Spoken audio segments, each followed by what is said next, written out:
Hello, friends, and welcome back to Cosmic Triggers with Sam. Today's episode is magical, and not just because there's a puppy here. Today I have Jason Grachanek back for our second episode. He's amazing. I met Jason, I think 2 years ago. He is a tabaquero, and he led there's a dog chewing a bone right here. So if you're hearing that, that's what's happening. But I met Jason 2 years ago. Again, he's a tabaquero, and he led a tobacco diet with Marav Artsy, who is also a tabaquera. And they're just insanely brave people who are on a very deep and profound journey to heal. Something I think I hear Jason call the hero's journey. And it's the journey we're on when we are trying to, heal and make this world better than we found it. And finding truth and speaking truth and doing and acting and speaking from places that are life-giving and that promote life and promote beauty. And so this is an incredible episode that I can only describe as medicine, just potent medicine for the times. It's a narrative that I don't think we're hearing, and I think that's because the truth is very seldom spoken. So I hope you enjoy this episode today, and I know you will find some truth. And I'm just gonna let the episode speak for itself. Jason, thank you always for sharing your voice and your light and your love and your wisdom. And thanks for being here. Enjoy the episode. Bye. Jason, thank you for coming back. I always really appreciate your wisdom and insight and what you're seeing. And I originally wanted you on today because of where we are politically in the world. And you brought up a lot of things for me. Kind of right after Donald Trump won. And it feels like I'm coming from where I came from. It's like in our political world right now, and this probably has been the way it's been for a long time, which is you are on this side or you're on this side, and one side is good and one side is evil, and both think the same about the other. And I'm starting to transition out of being on one side, and I'm like in this middle place where I can see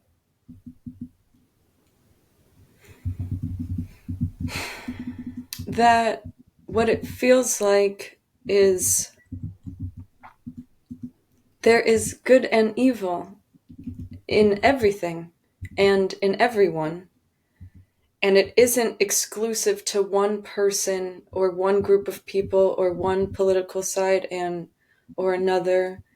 And something I was thinking about recently is that I don't think things are inherently evil. I think that things are actually, they tend to be good and come from a good place and like a really beautiful place. And perhaps like evil finds its way in anything and everything. And so you were sharing things from, I don't know, like, yeah, Joe Rogan got pretty, like, if you tell people you like Joe Rogan, it's pretty controversial. I don't know if it's like that in your world, but in my world, if you're like, hey, I watched Joe Rogan, someone's like, what? And they could like use that to like not be your friend anymore. And Where you're coming from in New York, I can imagine that. yeah. Actually, I'm in Pennsylvania now, and Okay. people are pretty. I think people like Joe Rogan here, but yeah, I mean, outside of this bubble, it could be pretty scary. But um, sorry, this is going to be a long-winded thought, and then you can take the stage. But um, yeah, that like this is good and this is bad, and I um, with Joe Rogan for a while, I was like, wow, he's like, there's like all these words that can be used. Like, I even watched, I happened to watch him the other day because I like this guy, Duncan Trussell, and I haven't watched podcasts actually in a long time, but it was number 666 and he had Joe Rogan on, and I was like, all right, I have to watch this. So they're talking about evil. And it was interesting because Duncan has a view similar to mine of that I don't think anyone is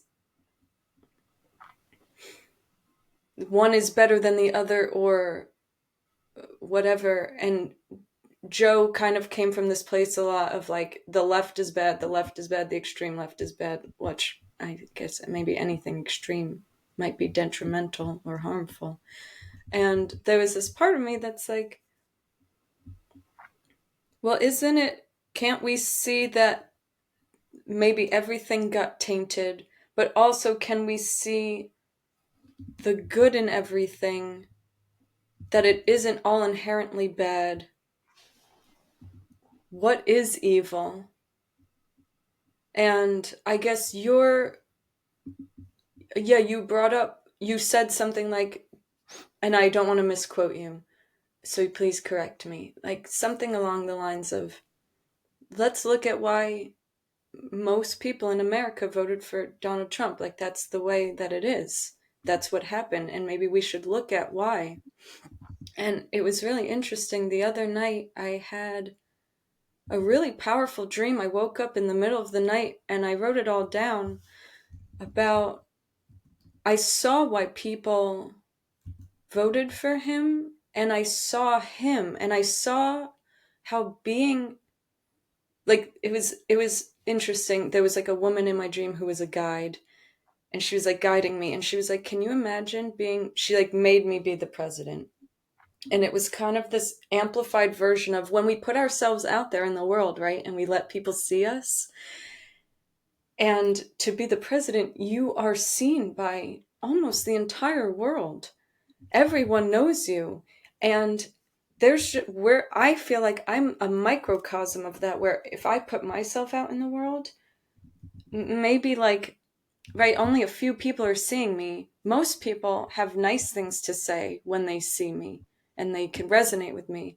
But there are, a few people who will be like, I disagree with what you're saying and I think you're stupid, and or whatever kind of thing they put on you, right? Like a pain. And then I was the president, and how you are receiving intense hatred from people. Like, people say, really, they were projecting really so much pain onto one person. And also on the other side, immense love, and like kind of they hold you up to a standard. And and if you have your own pain and your that maybe isn't processed, like that could be like, of course you would come from places, you would do things that maybe aren't the kindest or come from a place of heart. You would do things to like get acceptance or feel love, and maybe in the way that you learned love is. So I know I just said so many things, but basically that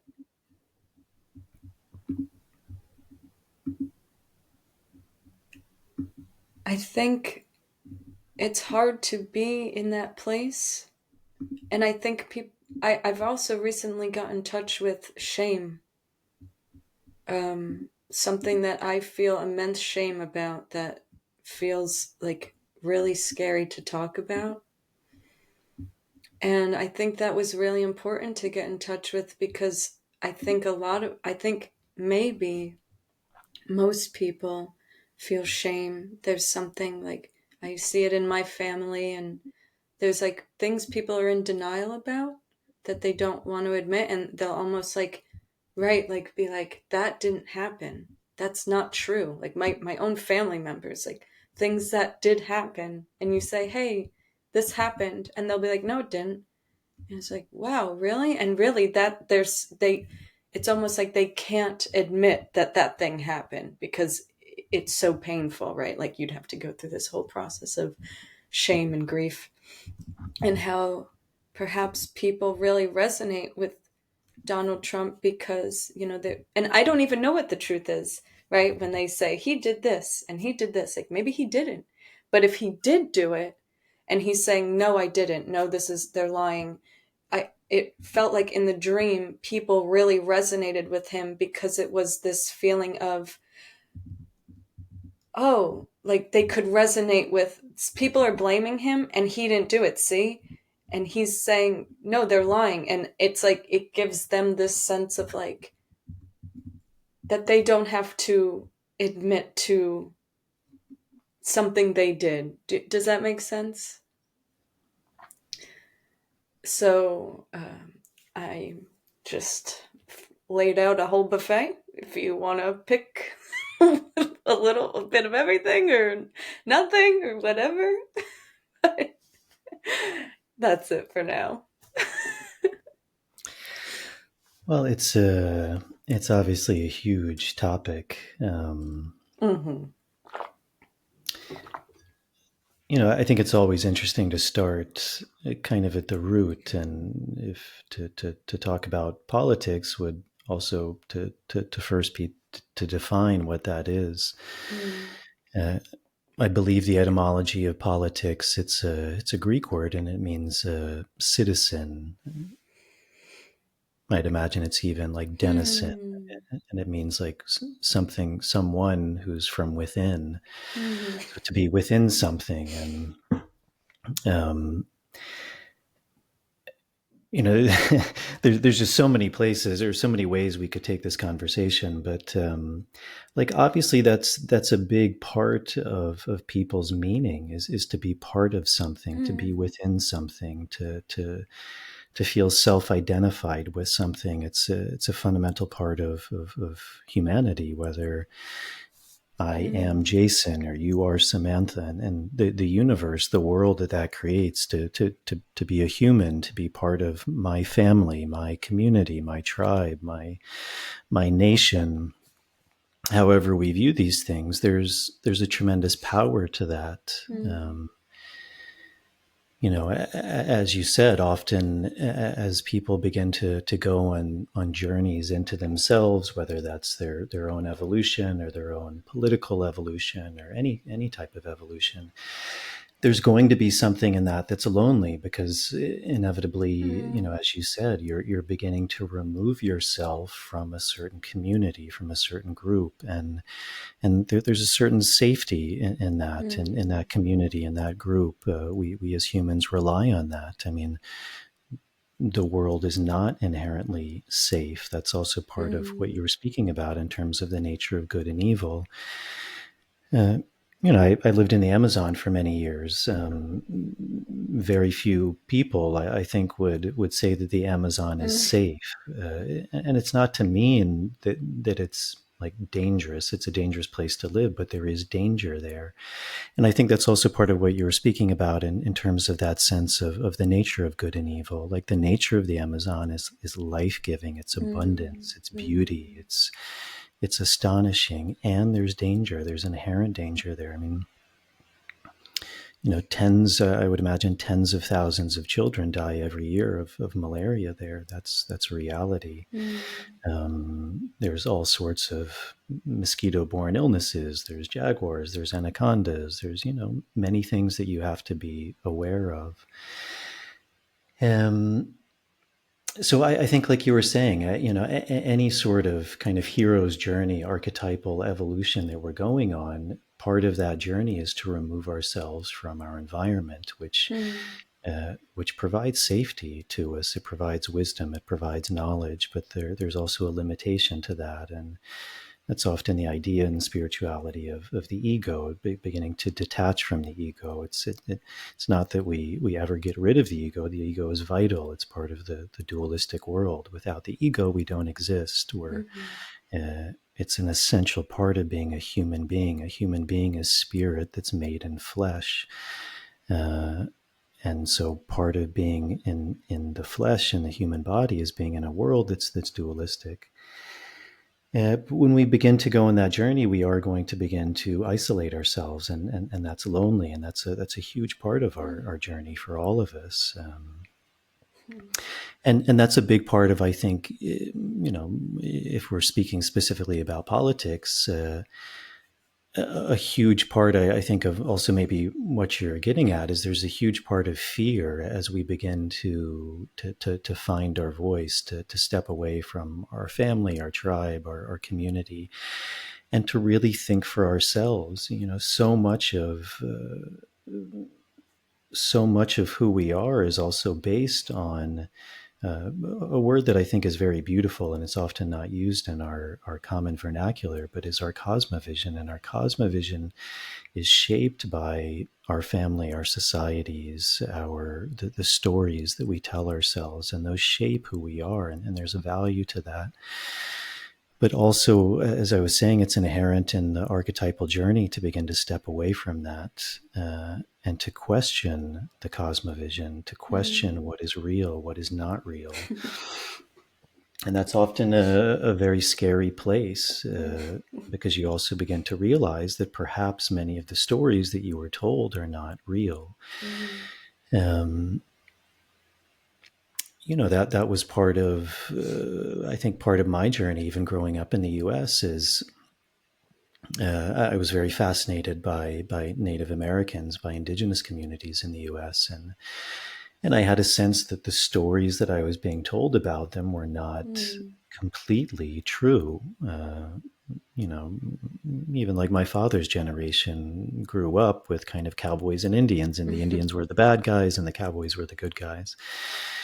That didn't make sense to me because, again, that's usually not the nature, as you said, of people. There's not usually good guys and bad guys. That's not how the world works. And yet that is the cosmovision of most people. And we find comfort in that. It's very easy to other people that's kind of the dark side of the ego, or identification, is there's me, there's my group, my people, my way of doing things, and anyone who's outside of that, whether we view it or not, there's something bad about them because they're not me. It means they're different. And that's the nature of war, both the internal and the external war.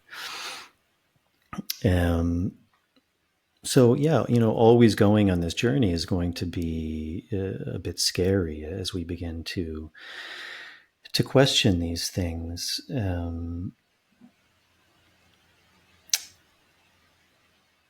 Again, where to take it from there. But even it's interesting because even you being in the US, I mean, we tend to have a two-party system, which a lot of people criticize, but kind of at its fundamental root, that also is the nature of duality. Do you choose left or do you choose right? Is this policy good? Is it bad? I mean, most things do come down to a fairly binary choice. I think one of the interesting things in the U.S. is we often get told that we live in a democracy, and that's not true. Mm-hmm. We don't pledge of allegiance to the democracy of the United States. We pledge allegiance to the Republic of Mm-hmm. the United States, and that's a beautiful philosophy.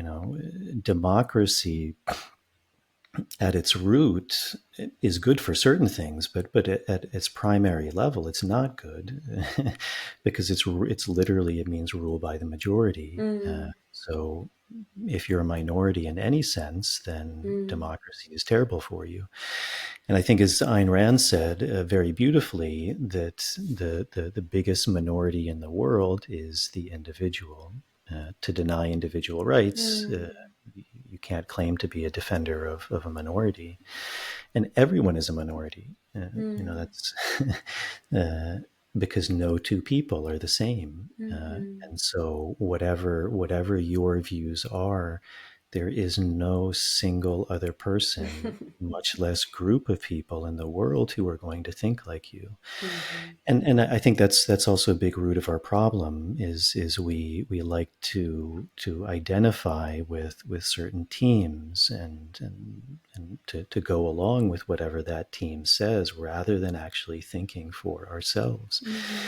because there is going to be a divergence and you are going to find yourself isolated from any team, because again, every single human being has differing views. There are no single people who have ever had the same view, in the same way that no two people have the same skin color, in the same way that no two people have the exact same hair color, no two people have the exact same eye color, no two people have the exact same DNA.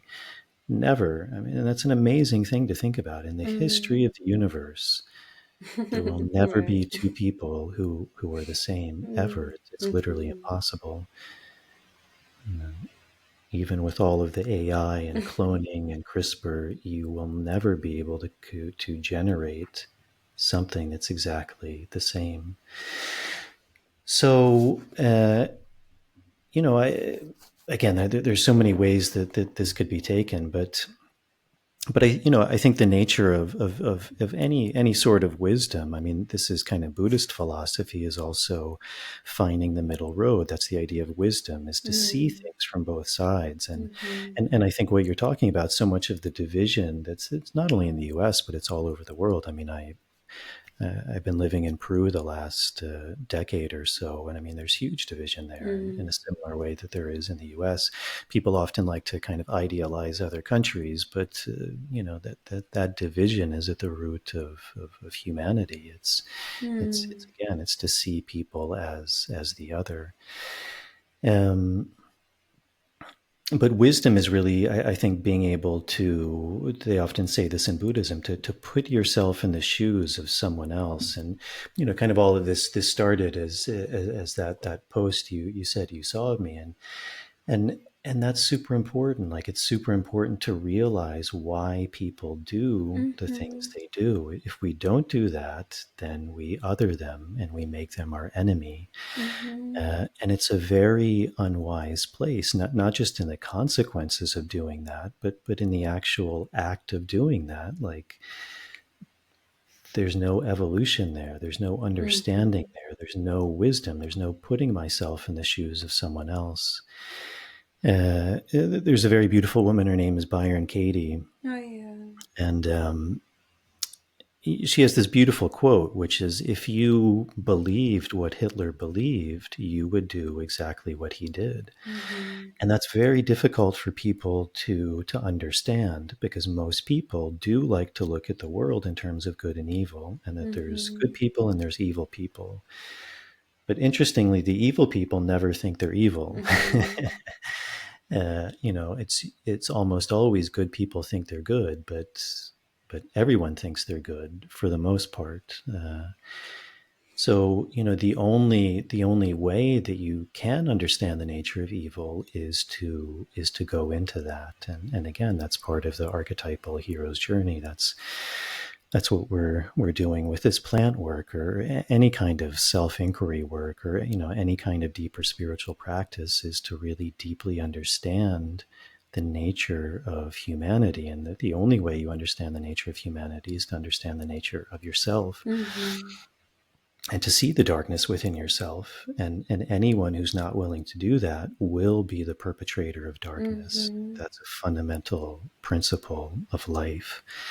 The only people who truly embody good are the ones who have the capacity to see the evil within themselves. Mm-hmm. Anyone who denies that is the very people that will commit evil.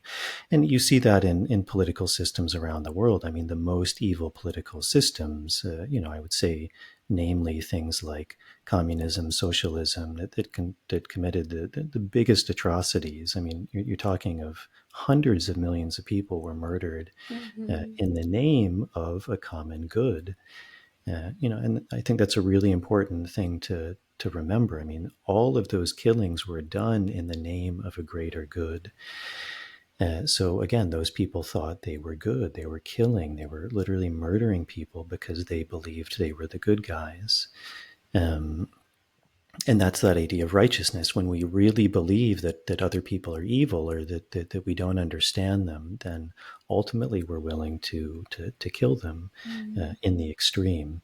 And in less extreme ways, where we shun them, we can name call them, we can put them in concentration camps, or even as we saw in COVID. I mean, how many people were willing to shun the other, the unvaccinated, or the dirty people, the people who were perpetuating this pandemic. I mean, we had a president who said this was a pandemic of the unvaccinated. I mean, that was a lie. And I mean, it's, I think, Mm-hmm. really important to emphasize that was a lie. That is not Mm-hmm. true.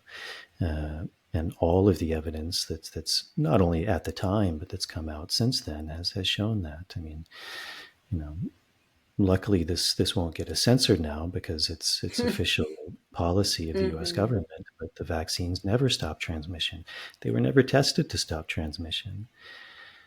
But that's that idea of being on a team, of blind faith, of not questioning, of just accepting things. And that's also what you were talking about. Like, what is true?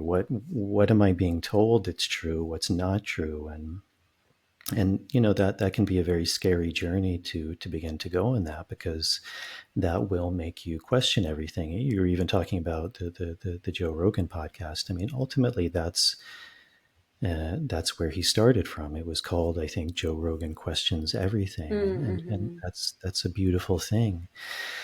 Also, as you said, as you begin to put yourself out there, you will be criticized. That's inevitable. Like, we can't not be criticized, because again, you as an individual are a minority, Mm-hmm. which means no two people will agree with you. And so ultimately, there's going to be 1, 10, 50, a million people who will criticize you, depending on what the scope of your Mm-hmm. outreach is. I think, unfortunately, like the nature of criticism is it's very often coming from, I think, as you were also alluding to, a place of deep wounding from someone. And that's not maybe necessarily always the case, Mm-hmm. because I think it also, like, it depends on the nature of criticism. Like, is the Right. criticism coming from a place of goodness? Is it coming from a place of a collective evolution, of a place of wanting to move forward, to correct Mm-hmm. mistakes, to do good? Or is it coming at the expense of the well-being of someone else? And I think so much of the criticism nowadays is coming at the expense of people. It's trying to demonize them, which is even an interesting word. And this is where the etymology of things, the history, the Mm-hmm. stories, the cosmovisions are so important. Like, even that word demon, demon, ultimately it has to do with breath, with soul. Even in a more Christian or Judeo-Christian point of view, like the demon or Satan was God's closest angel. It was the angel that refused to leave God's side. So even in that sense, there's a sense of goodness there. It's what is the nature of good and evil? But kind of going back to that idea of criticism, is where is that criticism coming from? Is it trying to Mm-hmm. be constructive, or is it trying to be destructive? And I think that's the nature that we all have to look into. That's the nature of creation. Are our words, our thoughts, our actions, are they life giving, or are they destructive? Are they trying to cause separation? And separation is the thing that divides us. Union is obviously the thing that unites us, and the nature of union is truth. It's life giving. It's for all of our collective evolution. Um, and all of these things. That's where the nature of kind of all of these pendulums come from. I mean, the nature of politics is this kind of constant swinging between these two opposing forces. It's why to be progressive or to be conservative, neither of them is the answer. They're Mm-hmm. both very specific tools that are very useful. When things become too conservative, we need more progressivism. When things become Mm-hmm. too progressive, we need more conservatism. They both have their role. I think the problem is most people, they identify with one of those two. So I Mm-hmm. am a conservative, and even in the face of overwhelming evidence that maybe something I believe in is not true, I hold on to my view. Or the opposite, I'm a progressive. So, but even in the nature of overwhelming evidence, I'm going to hold Mm-hmm. on to my view. And that's again that's the nature of the individual, and why ultimately I would say in general it's quite deleterious to be part of a team, because all of life is constantly evolving. Mm-hmm. The nature of being a progressive is very different from the nature of being a progressive 3 decades ago. The nature of being a conservative today is very different from the nature of being a conservative 3 decades ago. And everything is evolving, and that's super important. And it's important to continue in that evolutionary process. Uh, Even in the nature of U.S. politics, like maybe some people are aware of it, some people may not be. But even if you look at that kind of dualistic nature of parties, I mean, the Democratic Party was the party of slavery. A lot of people don't realize that, but usually the answer that's given is that, well, and that was the nature of the Republican Party. It was the abolitionist party. It was the party that was Mm-hmm. against slavery. But often kind of the cosmovision now is that, well, maybe it's the Republican Party that's more, whatever, racist or misogynistic, and it's the Democratic Party that's more progressive. Whether you believe that or not, but if you do believe that, that means that at some point those parties shifted, because that was not the nature of the origins of the party. So, that's part of that idea that we do have to evolve.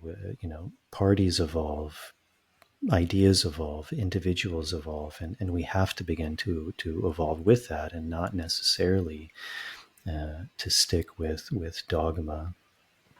Um, Kind of extremism in any form is going to breed division, and um, there's certainly extremist elements in both of the parties, because Mm-hmm. we also, as humans, we tend to be very extreme.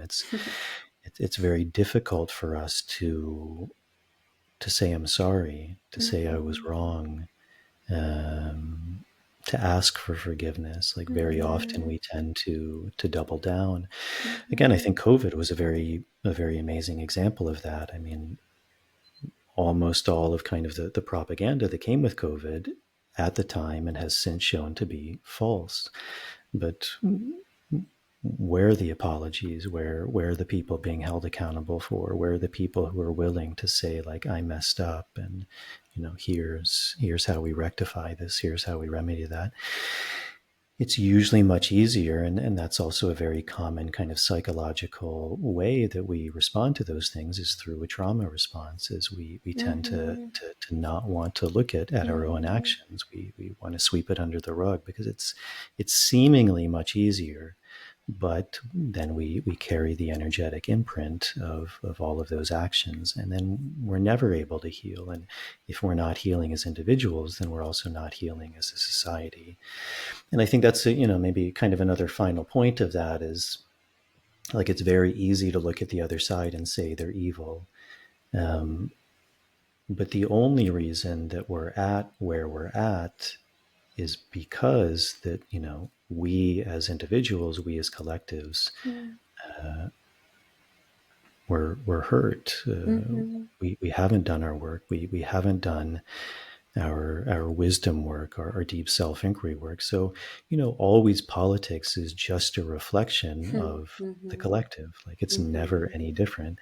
So if we're not happy with the collective, then probably a good place to start with that is to really look at ourselves and Mm-hmm. not to blame politics, not to blame the other team, not to Mm-hmm. blame other people, but to really look at ourselves. Mm-hmm. You know, also, I think as Byron Katie very beautifully says, like we often think it takes two people to end a war, but that's not true. It takes one. Mm-hmm. If one person ends the war, then the war is over because there's nothing Mm-hmm. left to fight. Mm-hmm. There's no conflict that's there. Mm-hmm. So those are maybe some primary thoughts on what you brought up. My I'm gonna cry. I love my I do Bowen's family systems therapy, which I guess you have to specify it's Bowen because it's different than regular family systems. But my therapist said there will be periods of time where he kind of has a phrase that he keeps saying, and for a while he kept saying, "What if no one is to blame, but everyone is responsible?"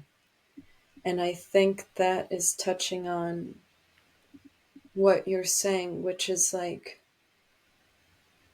what if we stopped blaming and really took the responsibility to say, yes, this is painful and I want it to stop. And what do I need to do for this to end? And I recognize in myself how much easier it is to blame. I would so much rather say, it's hard to live in this house because of this person. It's hard to do what I want because of this. But then I'm never happy. And as soon as I start taking like responsibility, then I can live my life the way that I want it to be, and the world starts to become what I want it to be. Like you're saying, like if you stop fighting, the war is over. And I think that something that I don't know if everyone's journey is the same, but at least in mine, it felt like I really just wanted to have someone recognize the pain that I'm in. Do you know what I'm saying? To just witness what I experienced and that it was painful. And for someone to just say, I see you and I witness that and like to hold me in, and just love me for that pain.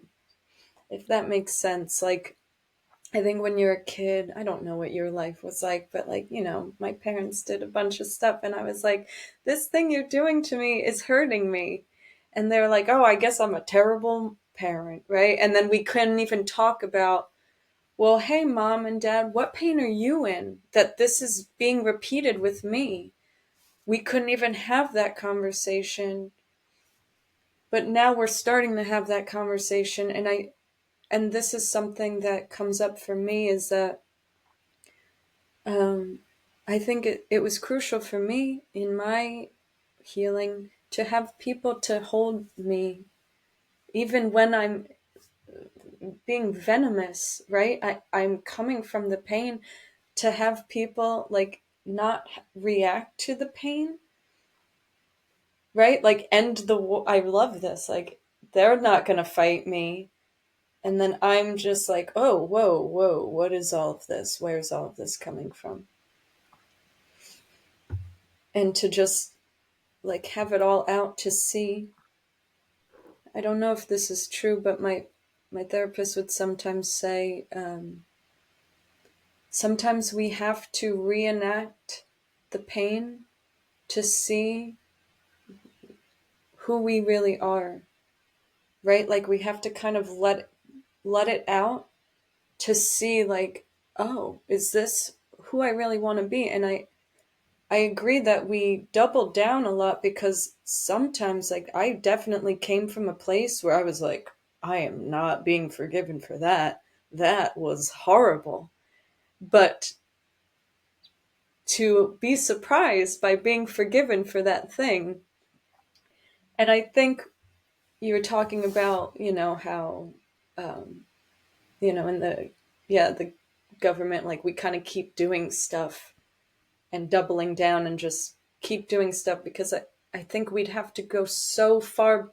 I've thought about this before, that like, wouldn't it be great if like, and the government is an entity, it's not even an individual. Like, who's the one who's going to go up and say, hey, America did a lot of stuff. Sorry. Like, who does that? And I agree, maybe it's the individual to acknowledge, because it does exist in them. I met someone the other day, and I thought this was incredible that they just voiced it. They said, I'm scared. I will admit that I'm scared that, um, how did they say? For like, they're white, right? So they were saying, I'm scared to admit that I don't know what would happen if everyone was equal. Like, if people of color were as well off as me, I am scared of that. And I was like, wow, like, thank you for saying that. Like, I think that's like, right, something that kind of looms over this country is like, people talk about racism and I don't know, whatever. So I guess my point is like, yeah, it'd be cool if there was like one, if the government was one person and all of this stuff was under like one thing, and it could just come out and say, hey, I'm sorry. I'm sorry we did so many things. And we'd have to go layer by layer, like his moments in history, and acknowledge like the atrocities that happened. And I think we can do that, and we are doing it on an individual level, because I have all of these, I have history in me. I have, like, I can go to like anything that happened in history, and I feel it in my DNA of like, I know what was happening, and I was almost a part of it. Like, maybe we all have this collective understanding, this collective grief, collective pain, collective joy, and it can be healed on the larger scale, as long as we're doing it in like our little microcosm. And yeah, I sat with the cacao farmer yesterday, and they were saying something about like staying in your lane, and how even in your life you affect 5 people. Like, if that is what you were meant to do, like, that's huge. And they were talking about like the potency of medicine, and how sometimes when medicine is outstretched, it loses its potency sometimes. But how, like, we are medicine in our little, and they're not little, in our worlds. Like, that, just healing my relationship to this world, to myself, to family, to environment, to every relationship, is all I can do, and it's crucial. And it's very hard sometimes, and I'm so grateful for the people who can hold it with me, right? Because we are alone. Like the past few days, my partner's been away, and your partner's away too. But my partner's been away. He's putting a new transmission in his car. And I've been feeling how alone I am. I'm like, whoa, we are so alone. And I'm here by myself with all these right griefs and past pains and experiences, like, and I'm holding all of them, and I'm like, whoa, this is so much to do.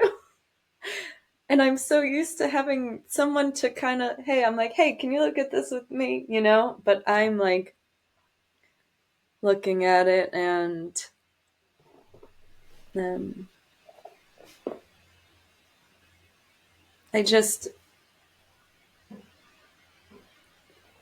yeah, I just think about a lot how, because we are alone, it feels really important to have people to hold all of this with, because we have to do it alone, but together it feels like, you know? Um,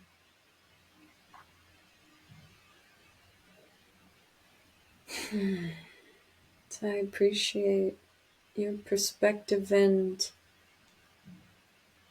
how everything really is just a mirror, like even like you were saying, that was another thing I want to touch on. In the extremes, it feels like really what the other side is showing you is a part of yourself you don't want to admit exists.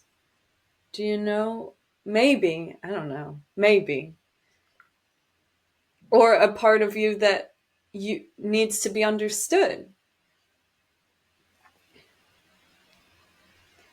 And Well, that and was one I of the classic kind of archetypes, like whatever people feel about Trump, whether you hate him, whether you love him. But it still is such a common thing where people will say, like, I hate Donald Trump. And if you mm-hmm, ask them why you hate them, they'll say something like, because he's racist or misogynistic, like mm-hmm, essentially because he's hateful. mm-hmm. They hate him because he's hateful. So, it's exactly what you're saying. That's the idea of the mirror, is that's you are him. Mm, The hate that you see in him, you also embody that. But it's such a simple thing, and yet there's so much of a disconnect with people that they're justified in their hate, mm-hmm, but someone else's hate is not justified. And that's usually why it's so triggering for people, is when they see that, it's unresolved hatred within themselves. Because again, when you if you really understand hatred in yourself, it's not about accepting it, or much like you were saying about forgiving. It can be forgiving, but it can also be like not perpetuating it, not standing up mm-hmm, for it. But you don't meet that same energy with the same energy, because that's just perpetuating the same energy. uh, so usually if you see something where you've really understood that in yourself, you've seen that in yourself, then usually you can approach it uh, from a much deeper place, a place that can actually transmute that heal, or mm, that trauma, or that negative emotion. Uh, you become someone who can then, as you said, heal, even if it's 5 people.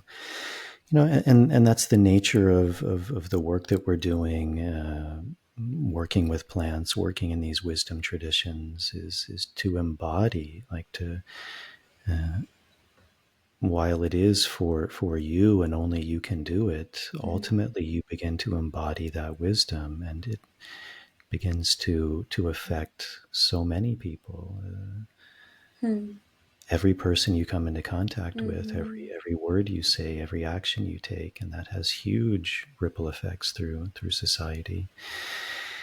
And it is a very personal process. Like in general, when you go deep into plant work, like you're not coming out saying, well, these are all the problems with the world, and this person needs to do this for me, and they need to, you know, make amends for all of their action. No, it's okay. Like, I see, I understand Mm. why they did that. And that's not the energy that I want to embody. And this is the energy that I want to embody. And then I go forth and do it. There's usually not complaining. There's not anger. Mm. There's not resentment. We have to begin to embody the energy that we want to see in the world. Um, so yeah, those are, I think those are very fundamental points. And um, and everything is also relative, and so we also have to begin to understand that. Um, we look at world events and we're like, well, how could this country be going to war with another country? Like, what a evil country. Mm. Um, but again, we can't see that evil within ourselves. It's just most of us, we don't have that amount of influence. Most of us were not world leaders. Mm. Thank goodness.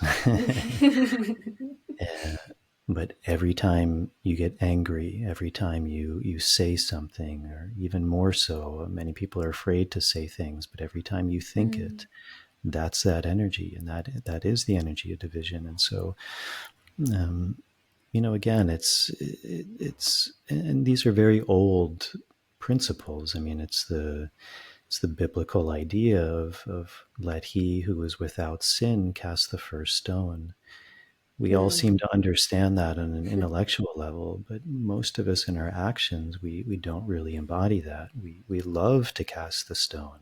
People love Mhm. to cast the stone. It's him, it's my father, it's my mother, it's my boss, it's my partner. It's always their fault.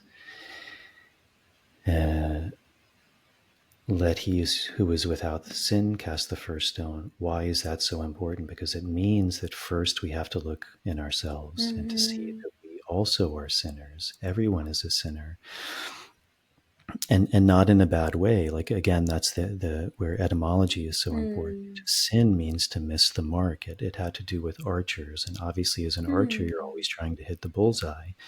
You're trying to hit the center, but never do we hit the center. Like, even if you hit the center, it's still a hole that has some diameter, but how small does that hole get? Like, there, you will never hit the exact center. In the same way that there's no such thing as a purely straight line. I mean, depending on how infinitesimally small you get, there will always be something that's slightly off. But the idea is to hit the center. And so to sin means to not hit the center. And so we're always sinning in that way. To sin is to be human. To err is to be human. That's the etymology of the word yoga, to yoke. It means to Mhm. steer the bull. Like, if you were plowing fields and the bull was plowing the field, like, he's never going to go in a straight line. And so your job is to rein him. If he's going too far to the left, to come back to the center. If it's going too far to the right, to come back to the center. Mm. I heard like to come together. Is that what you It mean? means also union, and Mm. that's that idea. It's the joining of the polarities. It's that's Mm. the idea of, like, yin and yang. Is it's the polarities are trying to form union.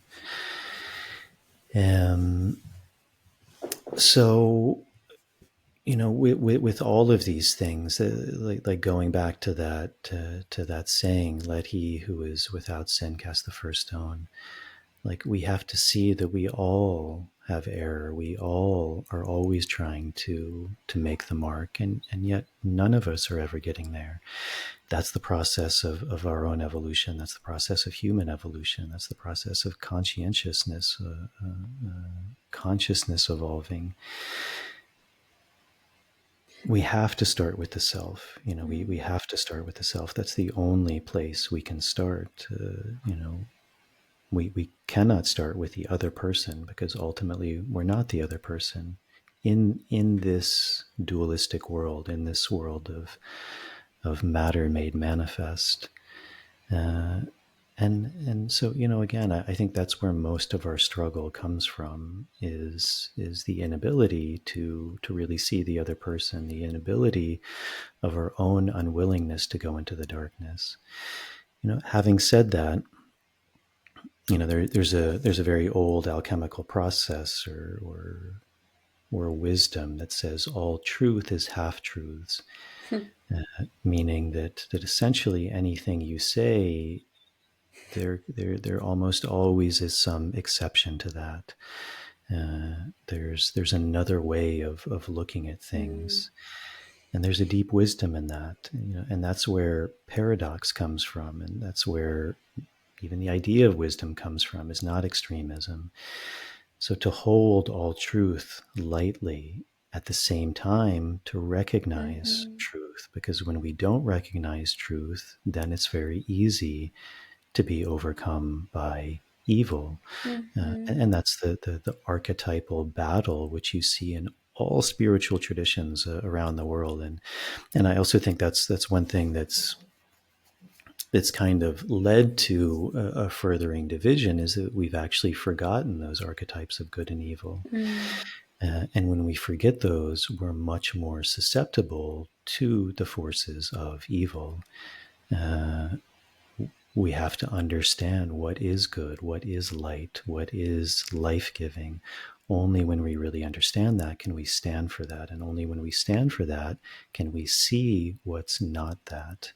And to then work on that, whether that's through words, through our actions, through fighting, through battling, through compassion.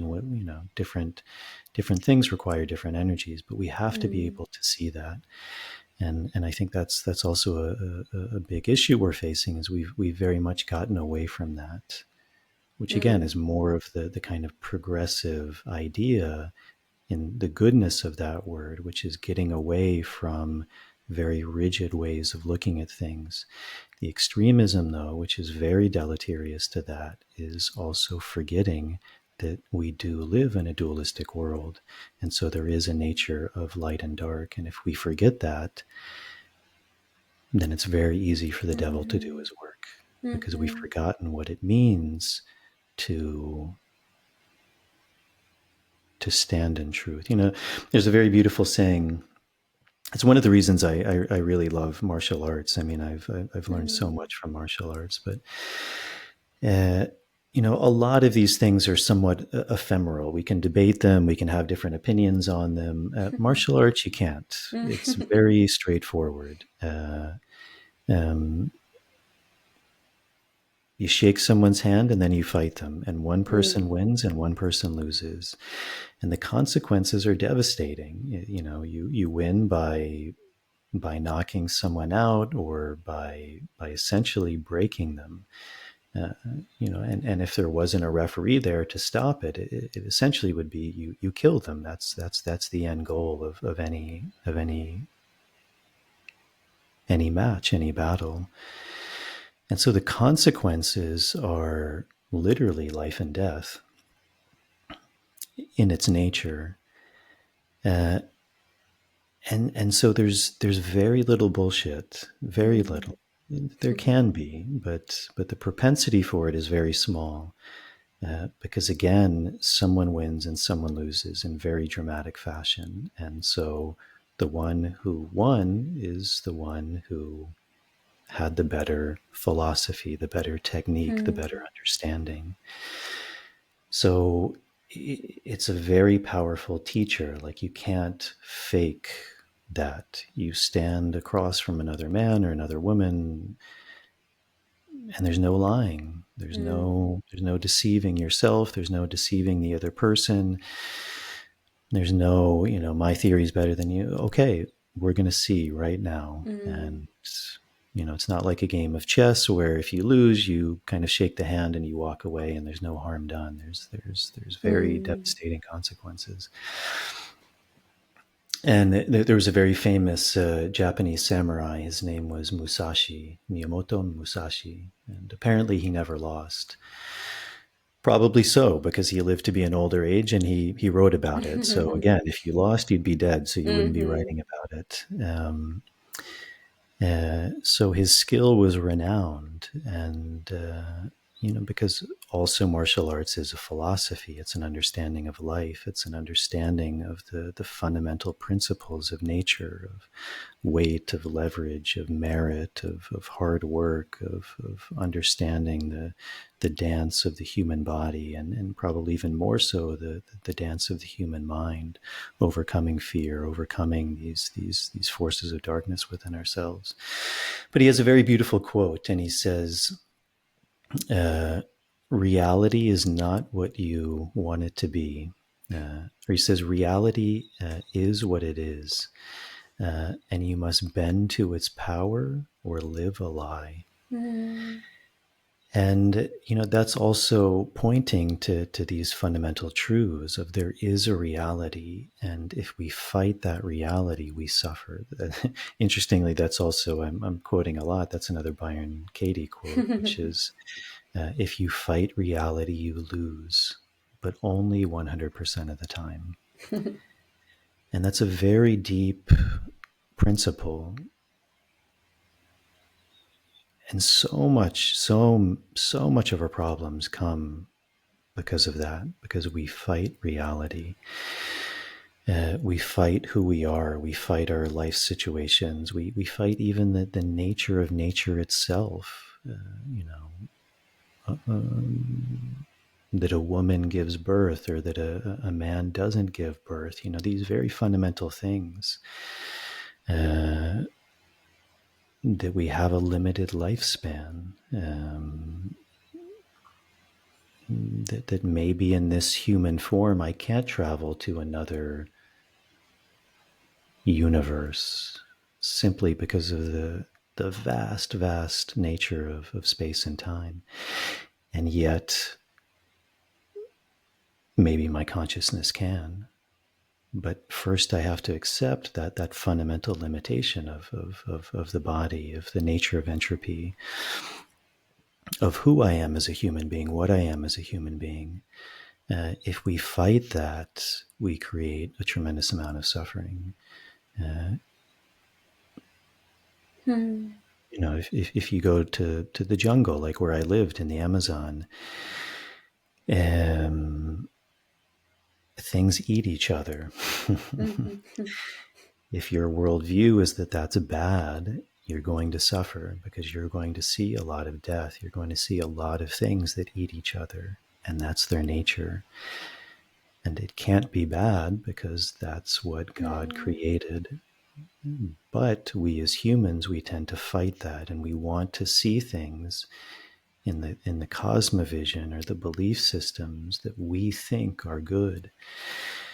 And yet a huge problem with that is, it's kind of that idea of the road to hell is paved with good intentions, is often by not accepting reality, wanting to change the world in a way that goes against reality, the consequences of that end up being far worse than the thing we were originally trying to correct.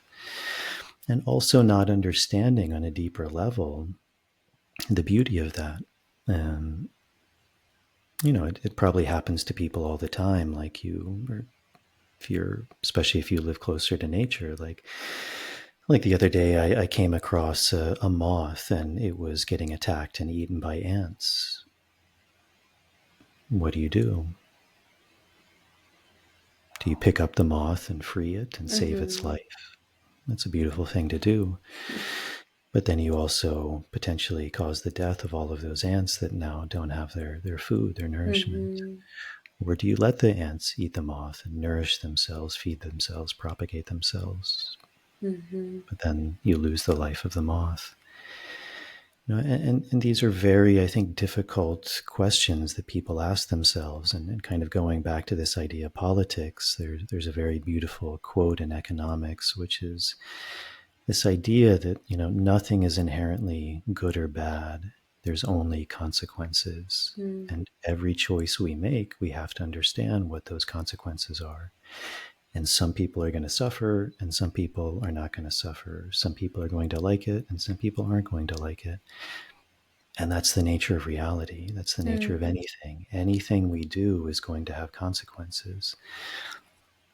any policy is not inherently good. Mm-hmm. It's not even necessarily inherently bad, but Mm-hmm. it's going to have consequences. And always we have to weigh those consequences. What are the good of them? What are the maybe not so good? And then go forward with that conviction. And we all do that. We all do that on a day-to-day basis. Every action we take, every thought we take, the words we say, there's always going to be some resonance of that. And I think we live kind of in a delusion where we think this idea that if I say goodness, or if I say something that people should like, that everyone will like me. And that's just not the case, because again, no one is going to agree with everything we say, because nothing is inherently good. Something that may benefit even a vast majority of the people is going to be of detriment to some Mm-hmm. percentage of the people. Um,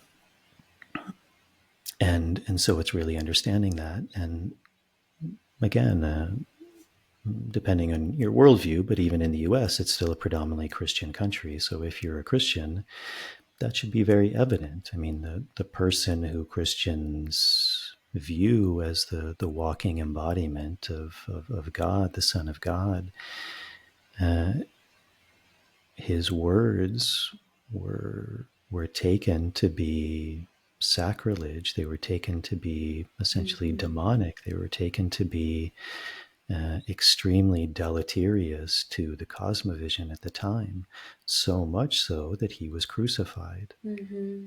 And this is the person that so many people view as being the living embodiment of Mm-hmm. truth, of beauty, of wisdom. And yet the majority of people looked at him and said, no, that's divisive, to the point where, like I was saying earlier, we're willing to kill him because it's in the name Mm-hmm. of a greater good.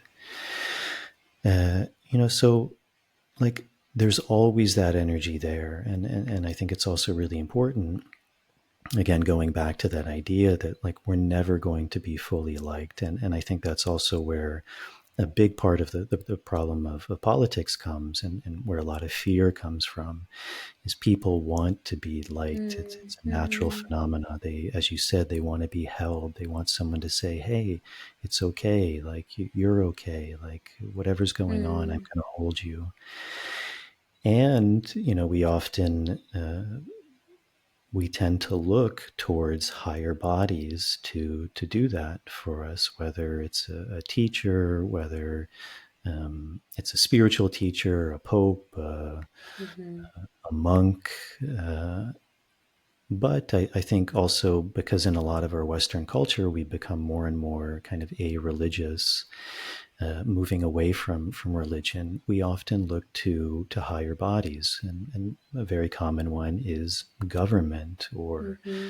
science, or someone who can kind of promise us salvation, who can promise Mm-hmm. us the answers to our pain. And yet they never can. They never can. Mm-hmm. My stepmother is from Thailand. She's Buddhist, and I always thought it was so interesting that she would go to relationship advice, and for sure that was a good thing, because living with my father isn't easy. But she would go to relationship advice from her Thai monk, and this guy had never been in a relationship in his life. And it's such an interesting thing, and Mm. that's also kind of going back to that idea of reality. We can have all the theories in the world, but unless you're in a relationship, very difficult to know what that really entails, to put to test all of our theories, all of our understandings. It doesn't mean that it can't be done, but difficult thing. Like difficult thing to go to advice about health and nutrition from someone who isn't healthy or eating nutritiously. Mm-hmm. If you want good advice about weightlifting, probably you need to go to a good weightlifter. But these are things that we've somehow got away from. And again, also the nature of humans, that we all do have this dualistic nature. And also this idea of government as being a force of salvation for us. And again, this is a huge subject, but just maybe briefly touching on it. I think a lot of this is really just a continuation of very old belief systems Mm. of needing a leader, of needing a king, of needing a ruler, Mm. of needing a Mhm. pope, of needing someone who's going to do things for us, who's going to tell us everything's going to be okay, And who's save going to us. seemingly take care of us. Yeah, who's going to save Mm-hmm. us. And I think it's also very difficult for people to realize that that higher body or that higher force may also not have the best intentions. One, because they Mm-hmm. very well just may not have that knowledge, and two, because they're also people. Mm-hmm. And they're people who are going through their own things. And especially, when you couple that with the inherent nature of power, and anytime someone is receiving that kind of power, there's a tremendous responsibility that takes. And that's the nature even in this work. It's very rare to find people who aren't to some degree captivated by that power. Like, it takes a Mm. tremendous individual to be willing to harness that in, to be in good relationship with that. And again, these are very old spiritual principles. That's the seven deadly sins that we all have to come to terms with. Things like Mm. lust and greed, and this need of power. These things that inherently corrupt the individual. And in general, people seemingly above us haven't necessarily done that any better Mm-hmm. than ourselves. Um, and often even people who are kind of considered experts in their field, that may not always necessarily be the case. Kind of going back to COVID, like how was that such a mass delusion? How did that affect so many seemingly intelligent people? How did we get away from things that we had known for hundreds, if not thousands of Mm. years? Things like natural immunity, the nature of viruses, um, the nature of isolation, the Mm. nature of dividing people. Like, these aren't Mm-hmm. new things, and yet Mm-hmm. the power of fear, of accepting the orthodoxy of people who are seemingly higher than ourselves, can lead to truly devastating consequences. So these are all kind of huge topics Mm-hmm. and just some of the things that come up. I was at that last point. I was thinking like, there's so many conspiracies about like people or they did it on purpose, like not just COVID, but lots of things, right? Like there's always this idea that it's this master plan, like, but I'm thinking like as an individual, I don't know if I always consciously chose to do things. Do you know what I mean? Like that things were kind of, I just did things. Like, what if it isn't a master plan, but people are just, right, like you're saying, like coming from what they know and these past ideologies, thank you. And like that, I wonder if it's like it's easier for us to believe that it's this master plan and not just because then again we can like blame and not just see that like maybe we are like making mistakes. I mean, and one of my favorite writers is Robert Anton Wilson, and his core belief was don't believe anything 100%, kind of like what you were saying, like nothing really is like a whole truth. So even like anything I say, I can always like negate myself or find a way to say, well, the opposite could be true, and as I was listening to you, And like even presently in my life, where I will find a truth, but then also find the opposite, there is so much confusion. And I think people really want to know what the truth is, right? I think we do want some semblance of like knowing. And um, I think, I forget his name, but he's a Native American.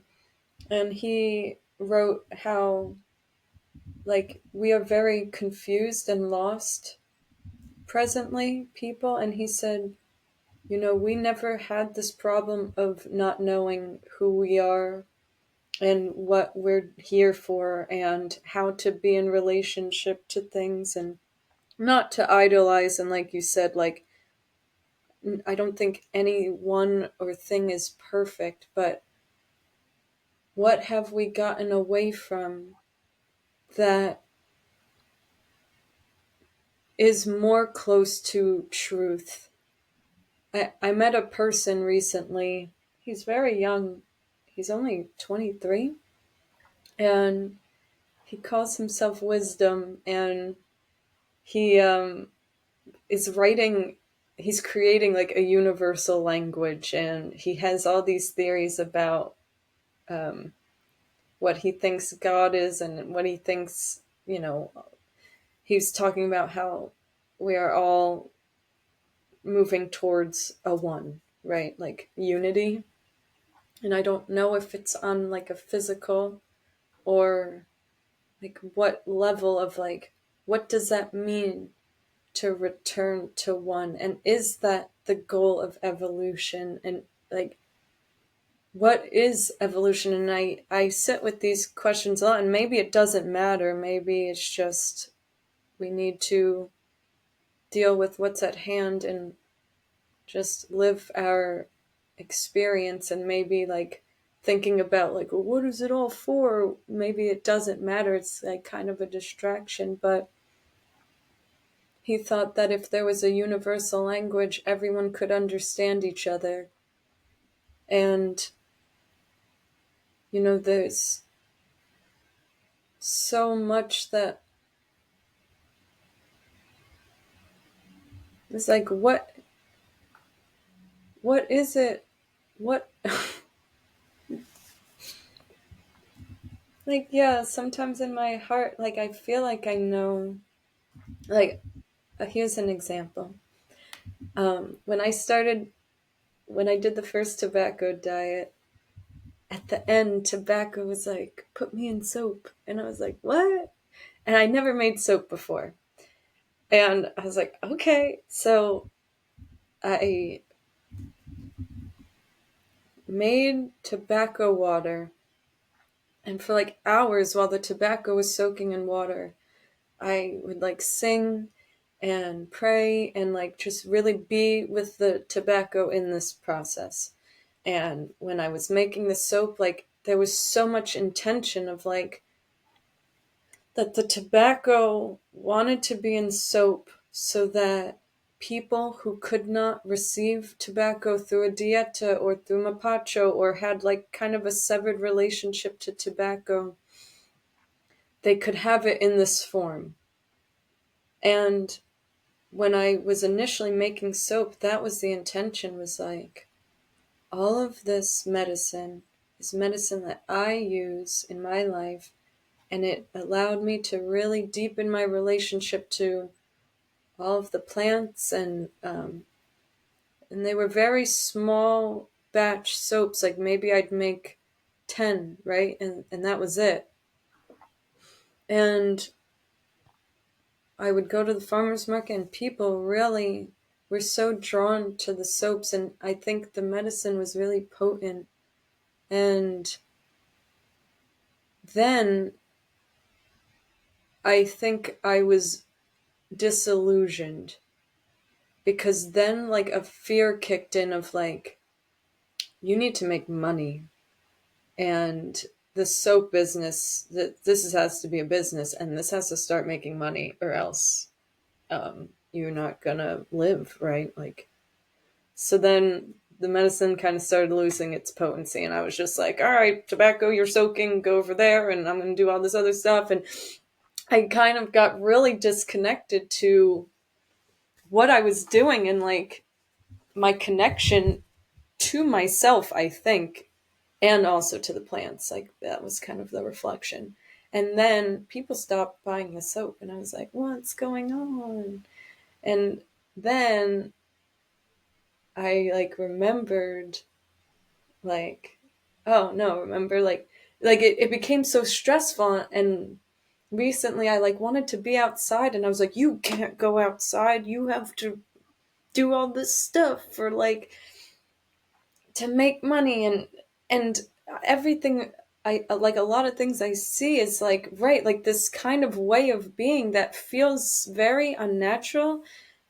And I'm like, wow, is it okay to just be in the nature and just have this connection and have no expectation and no like desire to extract so much from the plants that I love and work with, and extract so much from the earth. And you this kind of came from a point that you were making of like, are we what are we meant to go to other universes? Are we what is the human experience? Is it limited?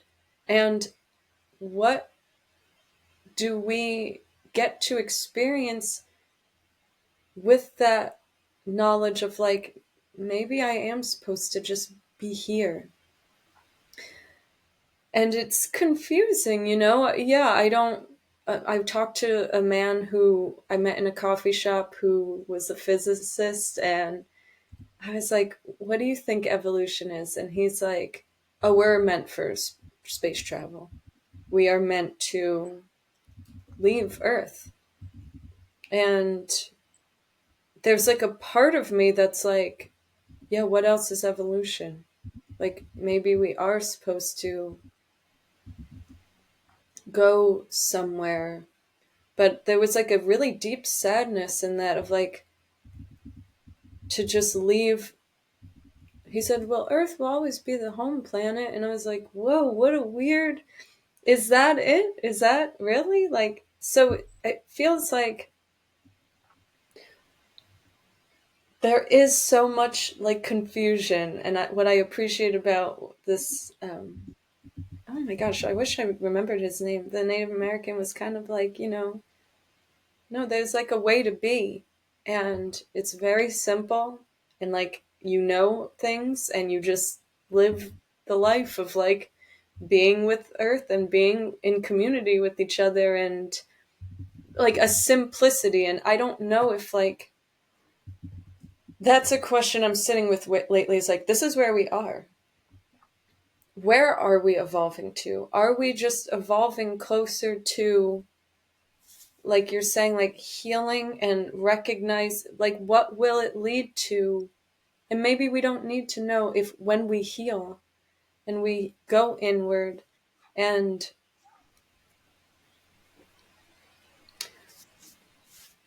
also, like you're saying, like there will always be kind of this.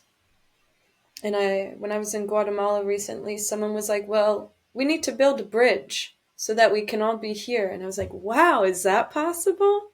Like, because he was talking about, yeah, how like, and he was like, yeah, you guys in the United States, you're rich because we're poor. And I was like, whoa, that sucks. So like, is there, how do we get here? Is this possible? And like, right, we see in nature, it's like you're either eating or you're eaten. Is that it? And maybe it changes, right? Like that's kind of what people are afraid of for the United States, is like, we're up here, the inevitability is like, right, Rome fell, so are we gonna fall, and what does that look like? And is that just the nature? And I'm sorry again, that was like a lot of things, but this is just like, I'm kind of like excited, and I want answers. I don't think I'm gonna get any, But mm, yeah, that's all I have right now.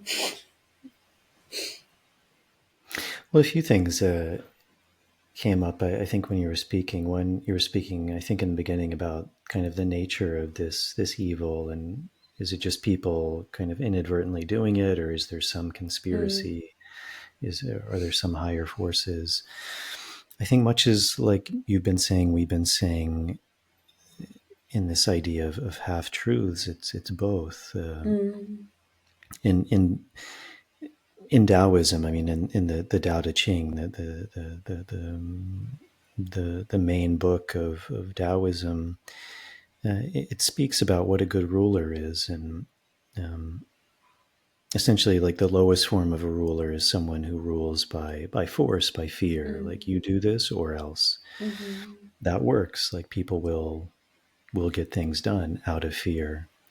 Uh, Kind of the second tier is someone who just kind of does it by saying things or by dictating, mm, and also that's usually how things get done.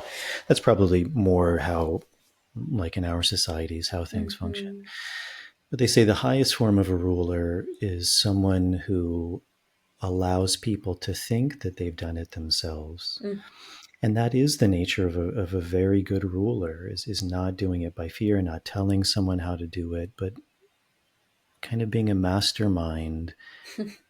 And then people feel, and they do, they do it themselves. You empower people, you teach them, so that they then begin to embody and do it themselves, even though that kind of enlightened ruler is following the rules of nature. So kind of mm, orchestrating this, dancing with this, but allowing the people to partake in that, to be part of that creative energy.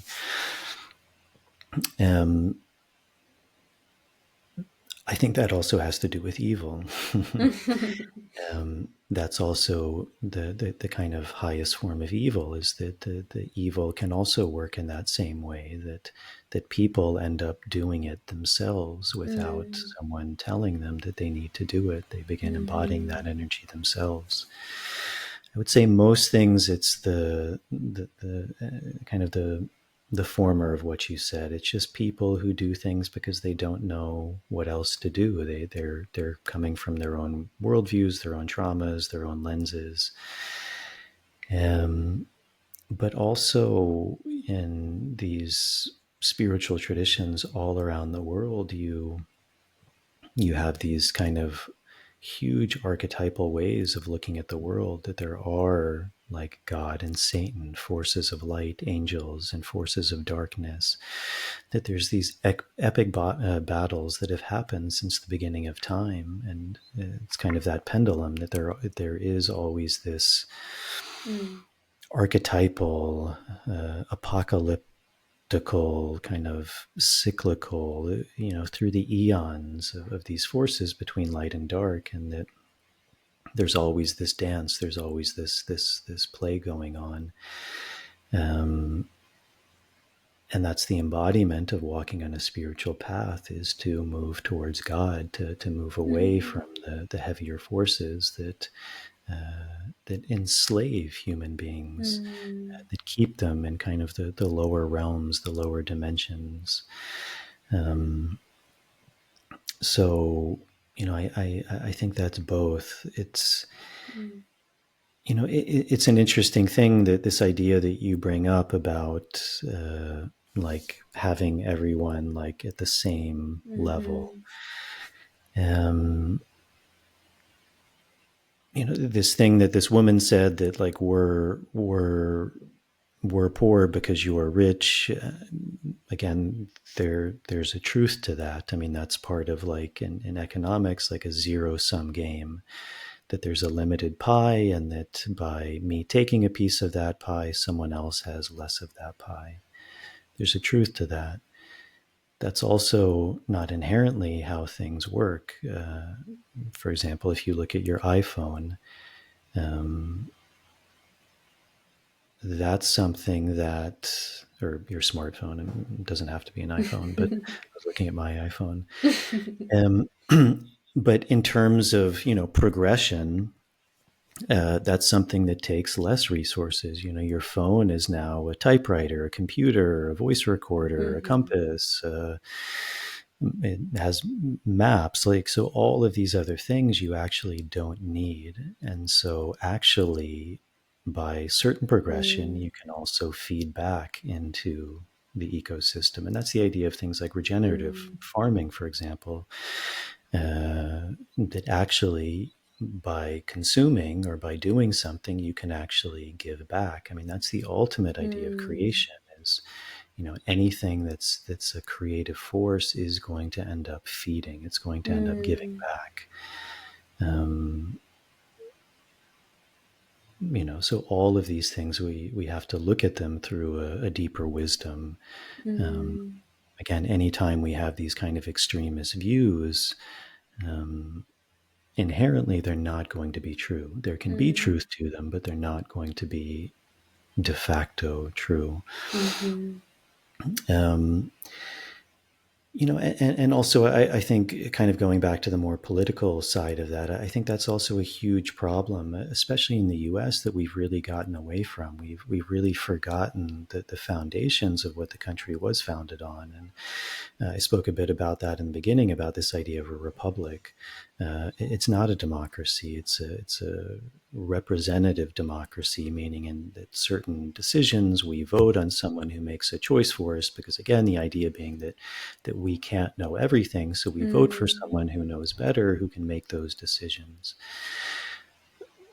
But that's not the primary foundation of how the country was founded. That's why it's also not like the democratic state of the United States or something. It's the Republic of the United States of America. And a republic is built on a very different idea. And we're a constitutional republic, which means that we have this, and this is where I think words have power. And I'm not using this word loosely. Like, we have a sublime document called the Constitution, uh, which is truly revolutionary, in that in every country of the world that I know of, your rights are given to you by your government, which means they can be taken away by your government. In the United States, our rights are not given to us by our government, they're given to us by Mm. God. That's a revolutionary way of thinking. Mm. Your God given right to your life, your liberty, and your pursuit of happiness, or your property, it can also be said. That those are inalienable, that they cannot be taken away, they Mm. cannot be infringed upon. No man, no woman, no system can infringe upon your right to your liberty, to your Mm. life. That is a revolutionary idea. It's not that by being born into a certain place, you're given these rights. It's that they're inalienable. Simply by being born, simply by being a human Mm. being, you have a God given right to your life. That is a revolutionary way of thinking. That's never been the case unless you go back to more indigenous societies. Sure. Right. That is a very kind of archetypal indigenous way of looking at things. That you don't have a de facto leader, that there isn't someone who's deciding something for you, that simply by being born, you are a child of Mm. God. Mhm. I think one of the big problems we've run into in the US is kind of, as I was speaking about earlier, um, this idea, this infatuation of government.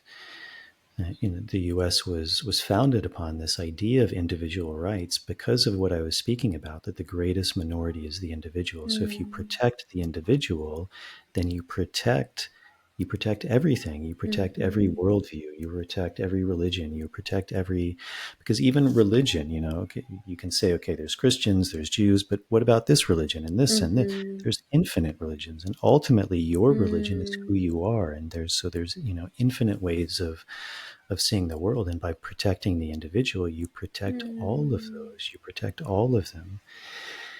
Um, And so that was how the US was founded, to protect the individual, to protect your ability to live your life as Mm, long as you're not infringing upon someone else's right to live their life, how they choose to live their life. mm, This is the good side of something like DEI, mhm, diversity, equity, inclusion. Unfortunately, we've gone to the extreme of that, which is that we now look to an organizational body such as mhm, the government to enforce mhm, what we believe to be something like DEI, but always,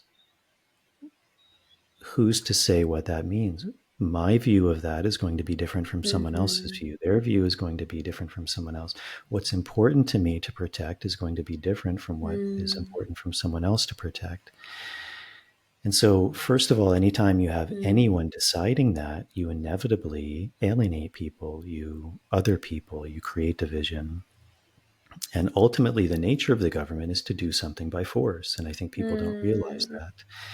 Because ultimately, anytime you have a law, anytime you have a policy, it's now a law. And it means mhm, everyone has to abide by that.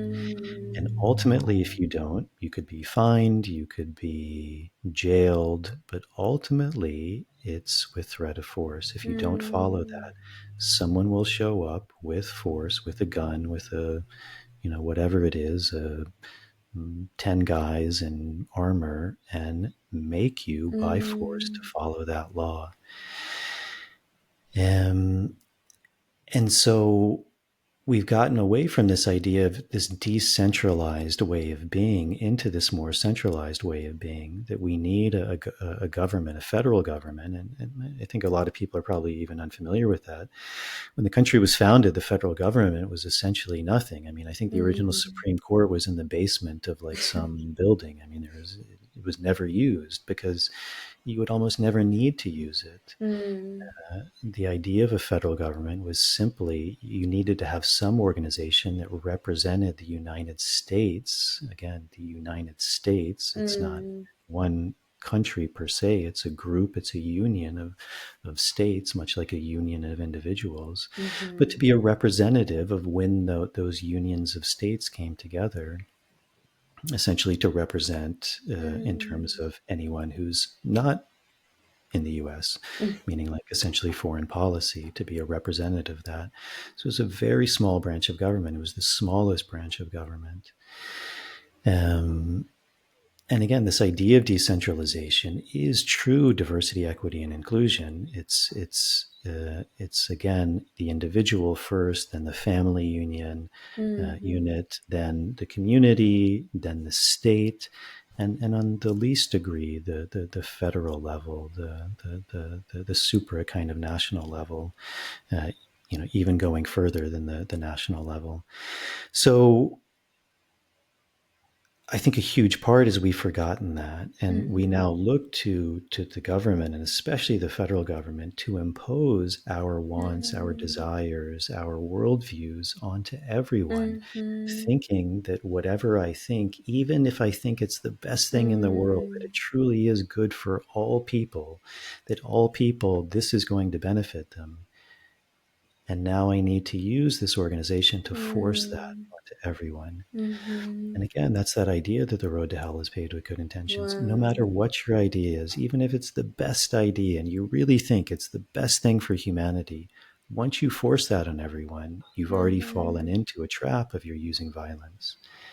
Because inevitably you have to. Because if someone doesn't mm, choose to partake in that, then you have to make them. Otherwise, it's not a real law. It's not something that actually holds up. So wow. by doing that, I think we've gotten to a point where we've forgotten kind of the fundamental nature of the United States, and that is going to be somewhat messy. It does mean that there's going to be people who have different views from us. Mhm, There's going to be people who believe in different things. Um, and you can see this in anything, and obviously these topics can be triggering to people, but I think a really good example is something like abortion. mm, What is the answer?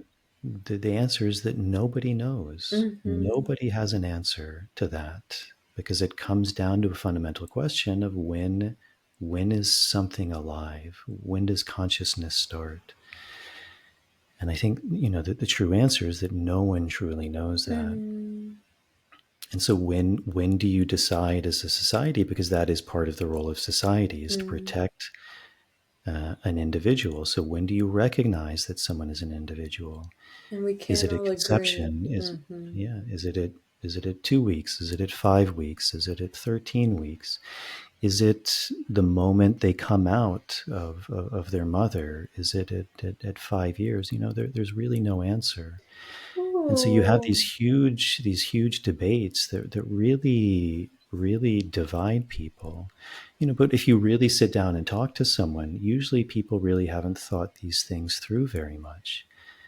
We have some kind of worldview that there is like an answer, and then you have these teams, but even those teams, they have no consensus on it. So is it at, Mm, 15 weeks? Is that the magic number that, okay? And there's nothing wrong with that. Like you can agree that, okay, that's the answer. And after that, you can't, before you can. Is it at conception? Like that's also a very valid argument that at the moment of conception, that's now an individual and you can't abort it. Is it at the moment where it leaves at birth, when it leaves the mother's body? That's a very valid argument. You can argue for that. There's groups, many groups in the Amazon, for example, like the Shipibo who I work with, many groups who they often don't name the child until around like mm, 5, 7 years old. And the reason they mm-hmm. don't name the child is because they believe that the child is still kind of another world. It's not fully embodied. It doesn't fully have a soul yet. So until the child has a soul, you don't give it a name.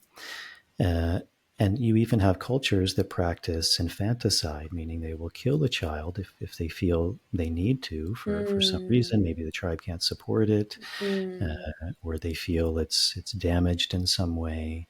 They'll kill the child even maybe at 4 years old, and they don't view that as Wow. as a form of murder Right. because they don't view that child has a soul.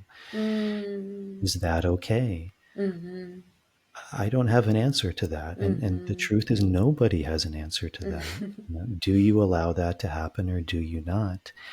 Whatever rule you make on some national level, you're going to ostracize huge Mm-hmm. portions of the population because, again, almost no one is going to agree on when that Mm-hmm. moment is. You may have a huge consensus, but you know my guess is that most people in the US would look at those Amazonian people and say, well, they're insane. That's crazy. You can't Mm-hmm. kill a kid at 4 years old. Certainly in the US, you can't. That's considered murder. Mm-hmm. And yet for them, it's not. So Mm-hmm. how do you deal with that? And so all of these things are this idea of a more decentralized system to honor, even though you may not agree with, Mm-hmm. is it at conception? Is it at birth? Is it at 4 years old? Is it at 15 weeks? You're not going to agree on that, but no one is. So how do you come to terms with Mm-hmm. that? Well, you have a decentralized system where you put that in the hands of as few people as possible. And so for your view or your community or your group or your state, that's what it is. And that's what I mean, that always these things are going to have trade-offs. Like there is no necessarily correct answer to any of these things. And in some of these cases like that, there's huge trade-offs. I mean, that's a very big subject because it also goes to bodily autonomy, to death, to life. Very, very fundamental principles. And yet most people want to have their worldview imposed on everyone else, believing that they have the answer. Mm-hmm.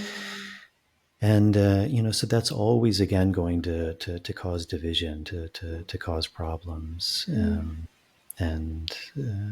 and again, I think that's a big thing that we've forgotten, and that we've moved away from these more decentralized systems. I think luckily more people are beginning to maybe understand that in terms of government, in terms of money. I think a lot more people are understanding the power of decentralized systems. I think that's why things like cryptocurrency are becoming more popular, Mm-hmm. because people also realize, like, when you give any organization, whether it's the federal government, the Federal Reserve, which is actually not related to the federal government. But when you give one organization the power to control everything in their field, it's ripe Mm. for corruption. They can. That's what a monopoly is. They can do whatever they want, and there's no thing that can compete with that. But as you move to Mm. more decentralized systems, that's also the essence of nature. Nature, as we look around, there's all sorts of different life forms. There's all sorts of different plants and animal, flora, fauna, all in this like amazing dance. Um, can you say there's an organizing force behind it? You could, but probably the only force that then you could say in that regard is God. Mhm. And God, you could say, is truth and goodness. Mm. But there's nothing other than God. There's no lower form than God. Mhm. It's telling all of those things. You have to do this, or you can't do this, or you can grow here, or you can't grow here. There's this amazing harmonic dance, Mhm. which is so far beyond our comprehension.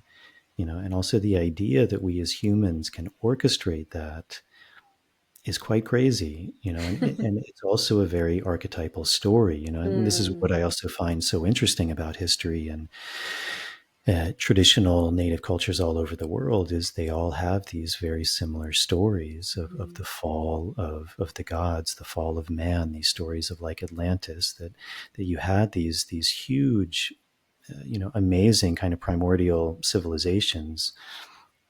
But the reason that they eventually fell is because they thought that they were gods and they Mm. acted in that way. They tried to start to control the world. And it could be said that that's ultimately the downfall of man, is when we Mm. try and pretend like we're gods.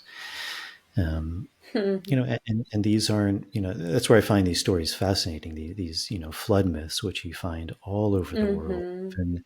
Even that story of Atlantis, it's not just a Greek kind of Western story. I mean, where I was living in the Andes, the Andes, that said the ancient name of the Andes, that's more of the Spanish way of pronouncing it, is the Antis. And it used to be this huge, amazing civilization, but that they eventually fell in the cataclysm. You also had another huge civilization, more a coastal civilization, Amazonian, or even interestingly in Mexico, the Aztec civilization. Their language was Nuatla, and Atla means of the water, and the Atla were also Hmm. apparently a very advanced, huge civilization.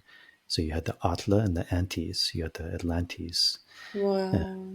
and but these are the stories, these are stories of time immemorial that people lost their role. They tried to become gods. And Mm. ultimately, God, or, higher forms of God, sent these kind of cyclical, cataclysmic events to reset humanity, Mm. to in a way, to prostrate humans, to make them kneel before the Creator, and because they had forgotten who they are, where they come from. Mm. And that's the origin of a lot of this plant work. Is That's why God, or the gods, sent these plants to humans, is so that we could remember who we are Mm. and where we come from, because we've forgotten, and when we forget, there can be, as we see, devastating consequences to that. Mm. Wow.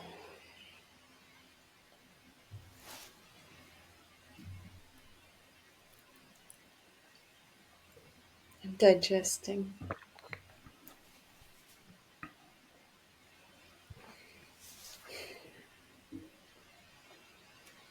It's important to know history and the meaning of Very words. important to know.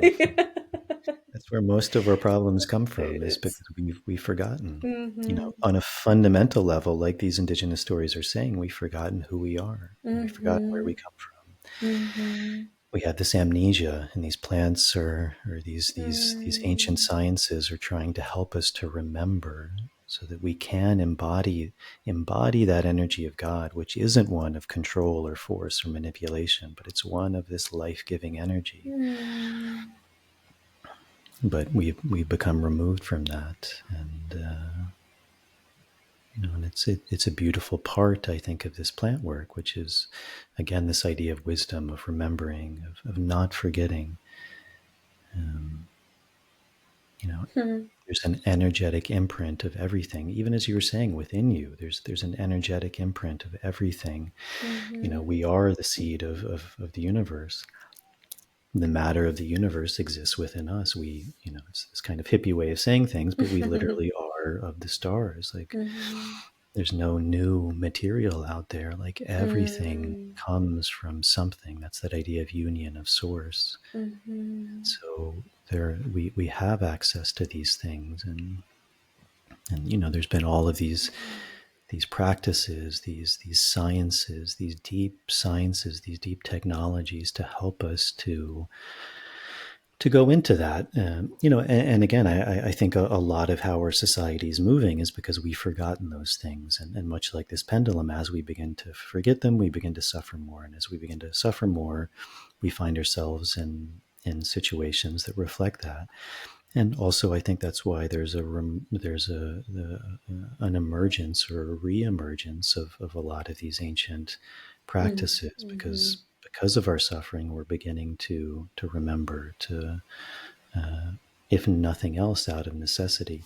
Much like you were talking about, even these things of maybe realizing that the planet may be finite, that can we keep extracting? Can we keep destroying it? Are we able to go to other planets? Is that part of our evolutionary journey? These are very, very deep questions, and I think questions that people have been asking for a long time. And again, when you look at a lot of these indigenous cultures, they also do say that either we came from or we had a relation with the stars, Hmm. and that is part of our evolutionary journey. And much like your home, your house, your body, you have to take care of it. If you don't take care of Hmm. that, then your journey ends, and you have to Hmm. restart with more wisdom and learn to Hmm. take care of your house. Hmm. Hmm. Yeah, there's a few things sitting um, to kind of, yeah, I when I was in Peru, um, we had this a local did a tour guide of Machu Picchu, and it wasn't like a typical tour guide, of like, hey, this is this and this is. He kind of really went into the depths of.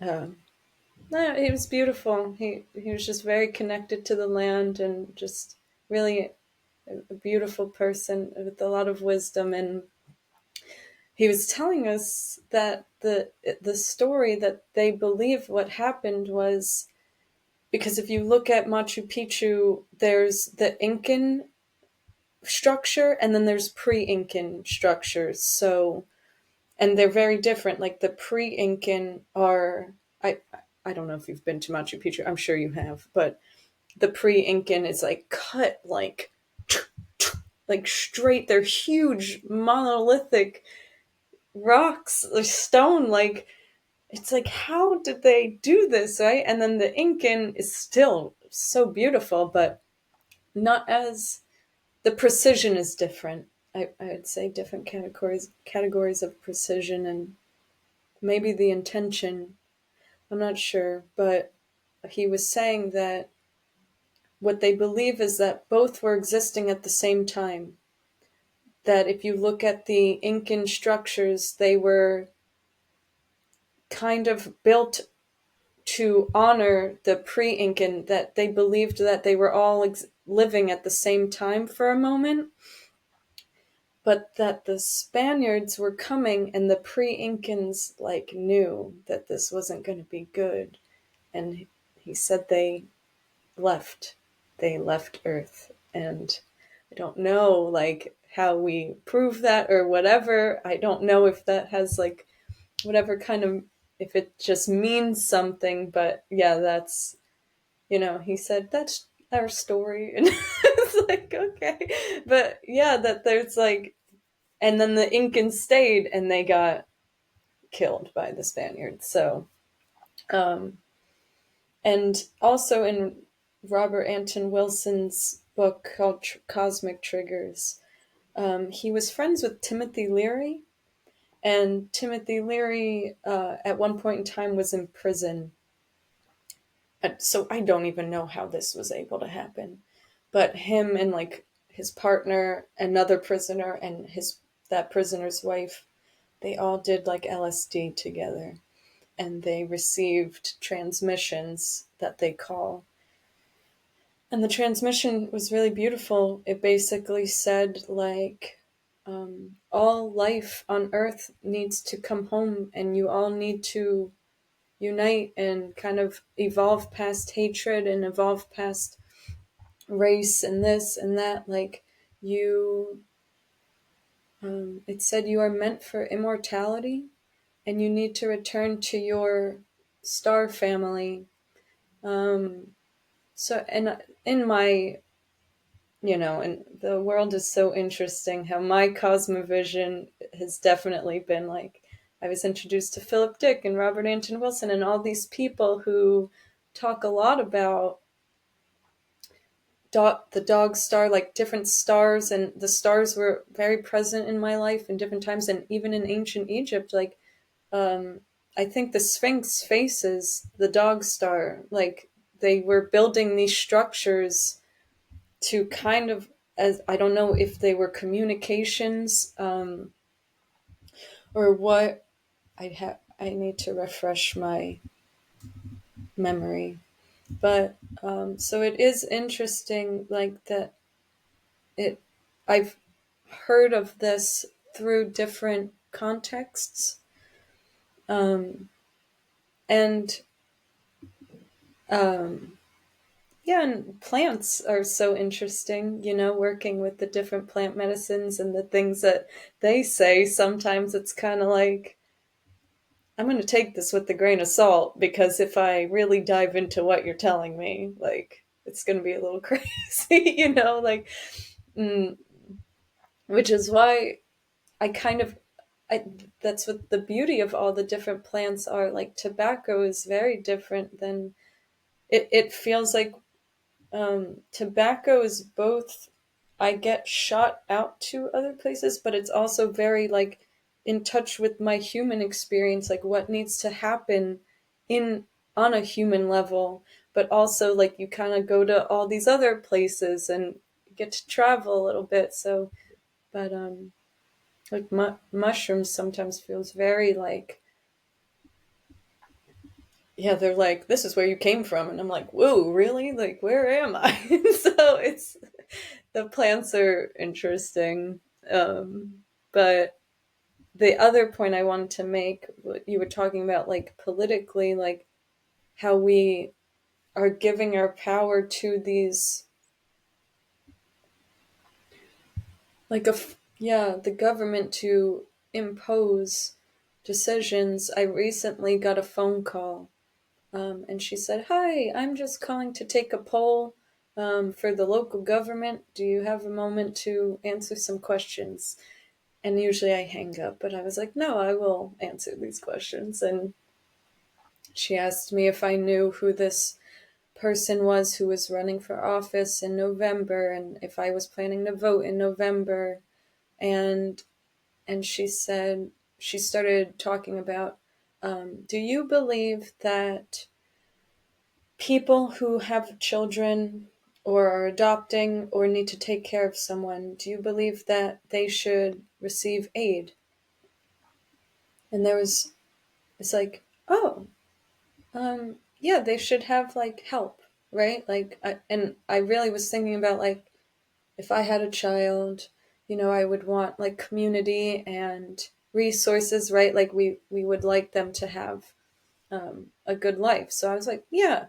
And then, like, she kept asking the question in different ways, and then she said, well, okay, if this bill is passed to give people this aid, the taxpayers are going to, like, the taxes are going to go up like literally $1 billion, she said. And I was like, whoa. and Pennsylvania, the minimum wage is $7.50. It's very, it's, you don't make a lot, but the cost of living is cheaper here, so it balances out. But I was like, wow, well, that's crazy. Like, what if people, so like what you're saying, like, so this is going to impose on everyone, but she was like, okay, so it'll basically cost $200 more a year for individuals. But then also, for some reason, then she was saying, would you still vote for this if this percentage of people lost their jobs? Because apparently that would be in effect too. And I was like, whoa, like, so it wasn't black and white. And I said to her, I was like, I can't, like, this is not black and white. Like, no, like, now I don't support it, but in this instance I support it, and in this one I don't, because what you're saying, like, now it's infringing on everyone. And what if everyone doesn't want, which it's good things, right? It's like if a woman has a baby, that she gets leave for 3 paid medical leave. Like, yes, I do believe she should be with her baby. But then it's like, okay, but these people are going to lose their jobs, and these people are going to pay this much more in tax money. And it's like, whoa, whoa, whoa. And so, like, I struggle, like, I'm hearing what you're saying, and it's like, well, then what is the answer that, like, then I think of, like, maybe we're too big, that if you believe in this and a bunch of other people believe in this, maybe they all pay into that. And then, but not everyone has to. And can it be like that, so that we aren't enforcing so much? Because what might be helpful to one person is like restricting and devastating for the other person. So yeah, like, how do we go about that and have more of a malleable, where things can be gray, instead of you either have this or you don't have this? You can, and I guess, like, that's healthcare, right? It's like, you can have healthcare, you got to pay for it. So I don't have healthcare right now because I'm like, but right, and what a, right, a moral dilemma. Should other people pay for my healthcare? Should we all take care of each other? And I feel like in smaller groups, you can, right? Like, if it's a tiny little village of like 20 people and there's like one medicine person or whatever, right? That's like manageable, but it's like there's so many people and not everyone is in the same situation. And that's something that's been coming up again politically, but like in a familial system. My partner's father has been in prison for 18 years, and he's wheelchair bound. He relies on dialysis. And basically, in December, they are going to kick him to the curb because his parole is up, and that's what they're like, okay, bye. They don't need to find him housing. Right. So for years, we've been all meeting once a week, and we're like reaching out to these systems, right? Like the government, like, you need to help him, help us find housing. Like, where's their housing? And he's a sex offender. So no one will, right? No one will take him. And even the word, they have him labeled as a violent predator. And when you look at what actually happened, it's not the truth, right? Like, we're talking about truths, and like, the more we all meet and we're talking about what happened, it's like, because it was with my partner, and we're finding truth. And the truth is not that he is a violent predator, right? Like, the truth is much more complicated than that. And on a human level, if we understood what actually happened, people would be like, oh yeah, come on, come live with me, But there's like, so we're relying on the system, and we're like, you need to find him housing, find him housing, find him housing. And they're not finding him housing, right?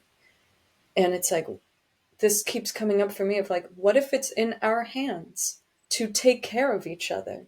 That we don't need to rely on and put it on the system and enforce, enforce something, but that we can collectively, his community and the people who love him and care about him, like, what can we do to enact something without, like, I don't know, infringing on or relying on something that has no real relationship to us or like functions at a human level either, you know?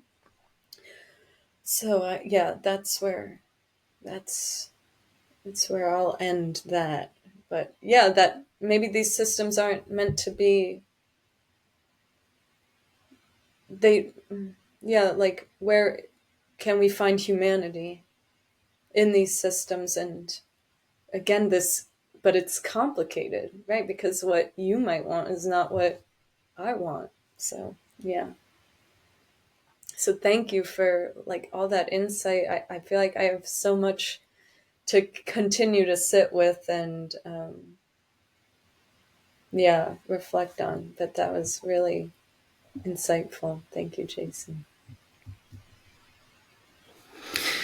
It's big questions, and questions people have been dealing with since probably time immemorial. But again, I probably not going to solve that today. But again, I probably the simplest way of looking at it is again this idea that everything has a cost, and so it's just what is the cost, and what are we willing to accept and not. And as you said, everyone's going to have very different views on that. So I think that's the beauty of decentralization. Like, again, it's never going to be perfect because there's always a cost, there's always a trade-off. But I think in general, that gives you the best chance of, as you said, like creating a life that also resonates with you, and not having other people infringe upon that. Because we do, we also have very different views, very, very different wants, very different desires. And, and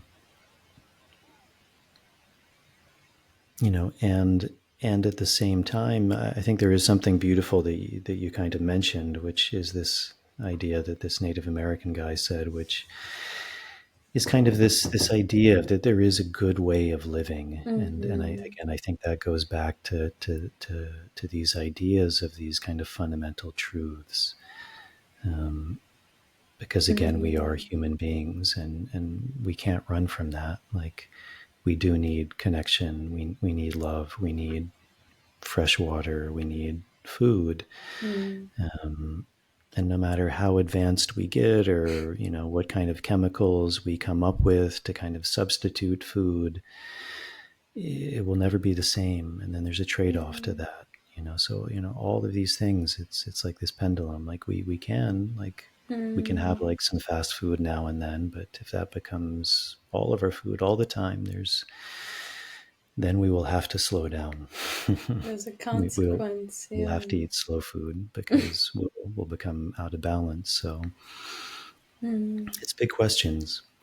In terms of like the kind of star beings, that is a very common tale that you find in many traditional indigenous societies, is, as you said, like in the Andes, this idea. And, I think there's a lot more evidence that's kind of pointing to that. I think it's one of the amazing things about technology, about us coming closer as humans, as the world becomes smaller, is we can understand more of these origin myths. We can hear more. We can cross-reference them. We can reflect upon them. We can find the wisdom in them, and see the commonalities of them, and see that there are these signposts that are still with us. I mean, it's one thing to study Machu Picchu. It's another thing to go there. It's one thing to understand a megalithic site. It's another thing to really be in the presence of it.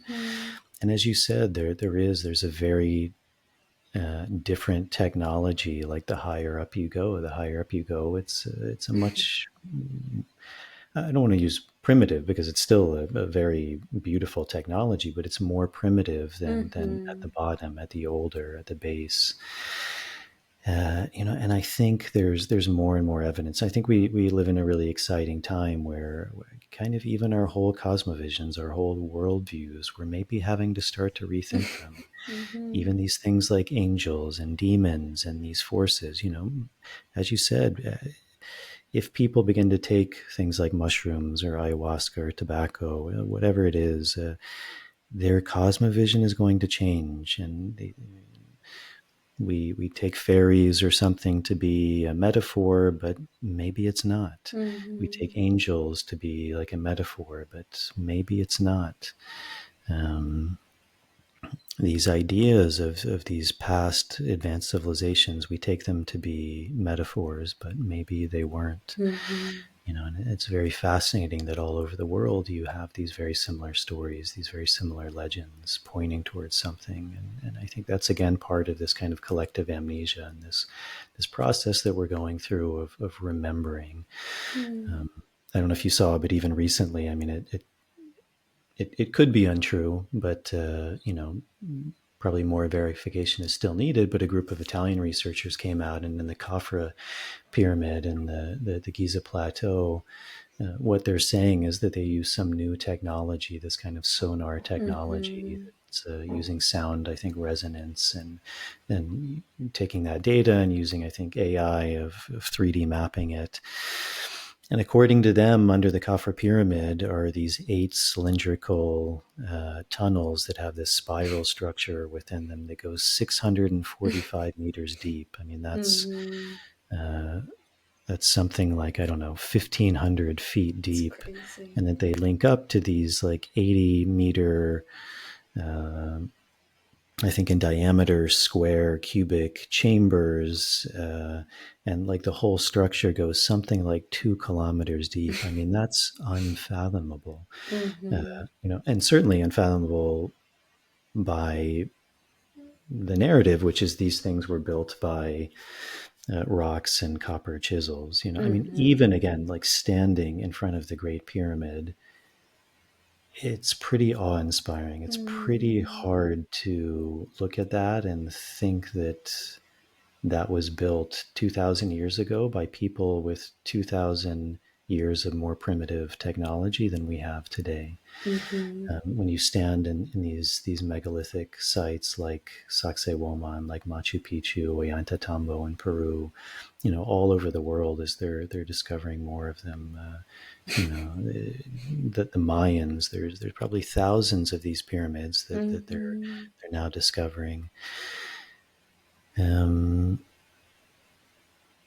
the astrological alignment of such precision within the individual sites, Mm-hmm. but also in relation to these sites that were somehow seemingly not connected all over the earth, the astrological significance of the earth, the mathematical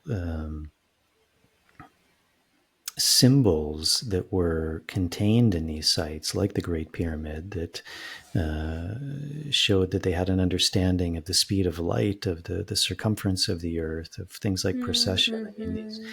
very advanced things that were built into these pyramids and structures. Um, and again, then you have these tales of, like you said, in the Andes of a cataclysmic event that came, or the Spanish who came, and these kind of more advanced beings who just decided to leave the Earth to go back to a different star system.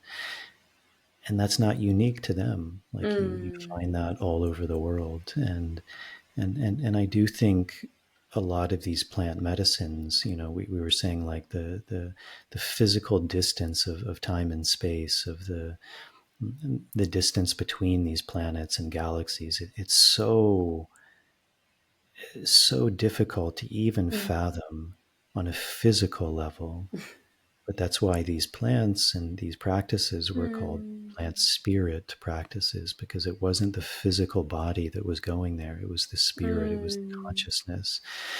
And in that space, I think many people have probably experienced that they were able to go to other dimensionalities, to other planets, to communicate with star beings, to communicate with fairies, and that experience is real. It's as real as anything. From a shamanic point of view, they would say it's even more real because we're not bound by our earthly body, by these laws of entropy and time and space, and that we have the ability to travel, to journey, which is even the colloquial term often of working with these substances, is that we're able to journey. We're able to journey to places, to states, to dimensions, if we like that world, that word, that we don't have access to in our normal state of consciousness.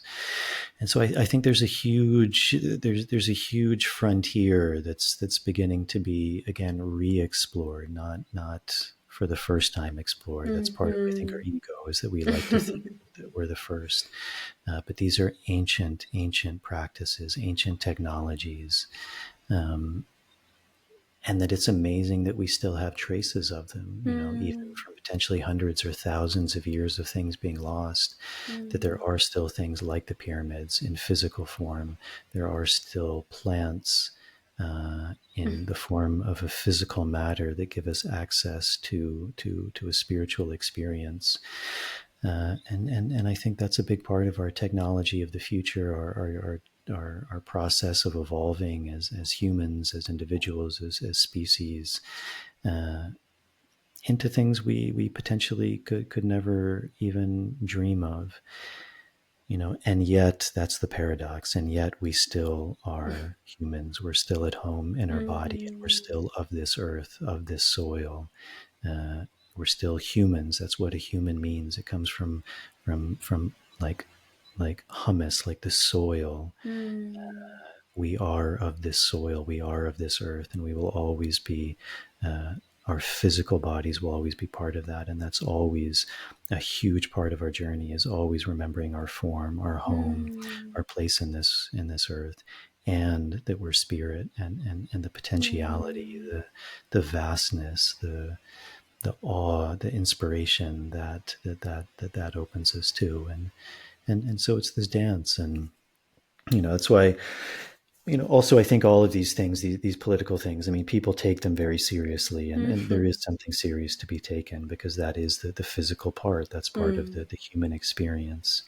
And it is very important. And to always remember the relativity of things, and to putting things in perspective of time, and the vastness of not only this earth, but of where we come from, where we are in this universe. And not to get too caught up in the shenanigans, the Maya, as they say, all of this dance, this dizziness of life, because there's things that are also much more important than that. And also, as I think we begin to focus on things, we also can approach these things of this earth in a much wiser place, in a place of much more compassion, in a place of relativity, and from a place of a very deep wisdom, a very deep knowing, really seeing ourselves as part of the interconnectedness of life. And I think that's our journey, and I think that's where we're going.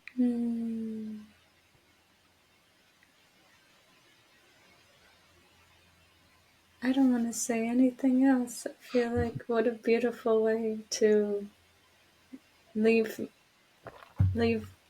us off on our journey. Well, that sounds good. I think that's a good place to end. And yeah, thank you so much for having me on, Samantha. It's always a pleasure. It's a pleasure connecting with you. I mentioned this the last time, but you have a beautiful presence, beautiful energy. That inquisitive nature is vital. It's vital for our times to really be able to question things, to think about things, to reflect upon things. And that's where truth emerges from. That's where wisdom emerges from. And you have a beautiful connection to these plants, which truly are teachers. And I think that's a big part of our path, is really beginning to embody the wisdom that's there, that's all around us, and that we've been given this gift of having access to them, and to really spread that, to share that wisdom, because that is our light, that is our gift, that is our act of creation, and that's the true embodiment of that God energy, is to create in the way that God creates, from that place of union, from that place of beauty, and to really spread that beauty. To create from the place that God creates. Thank you, Jason. Thank you for just always having. Yeah, I feel. I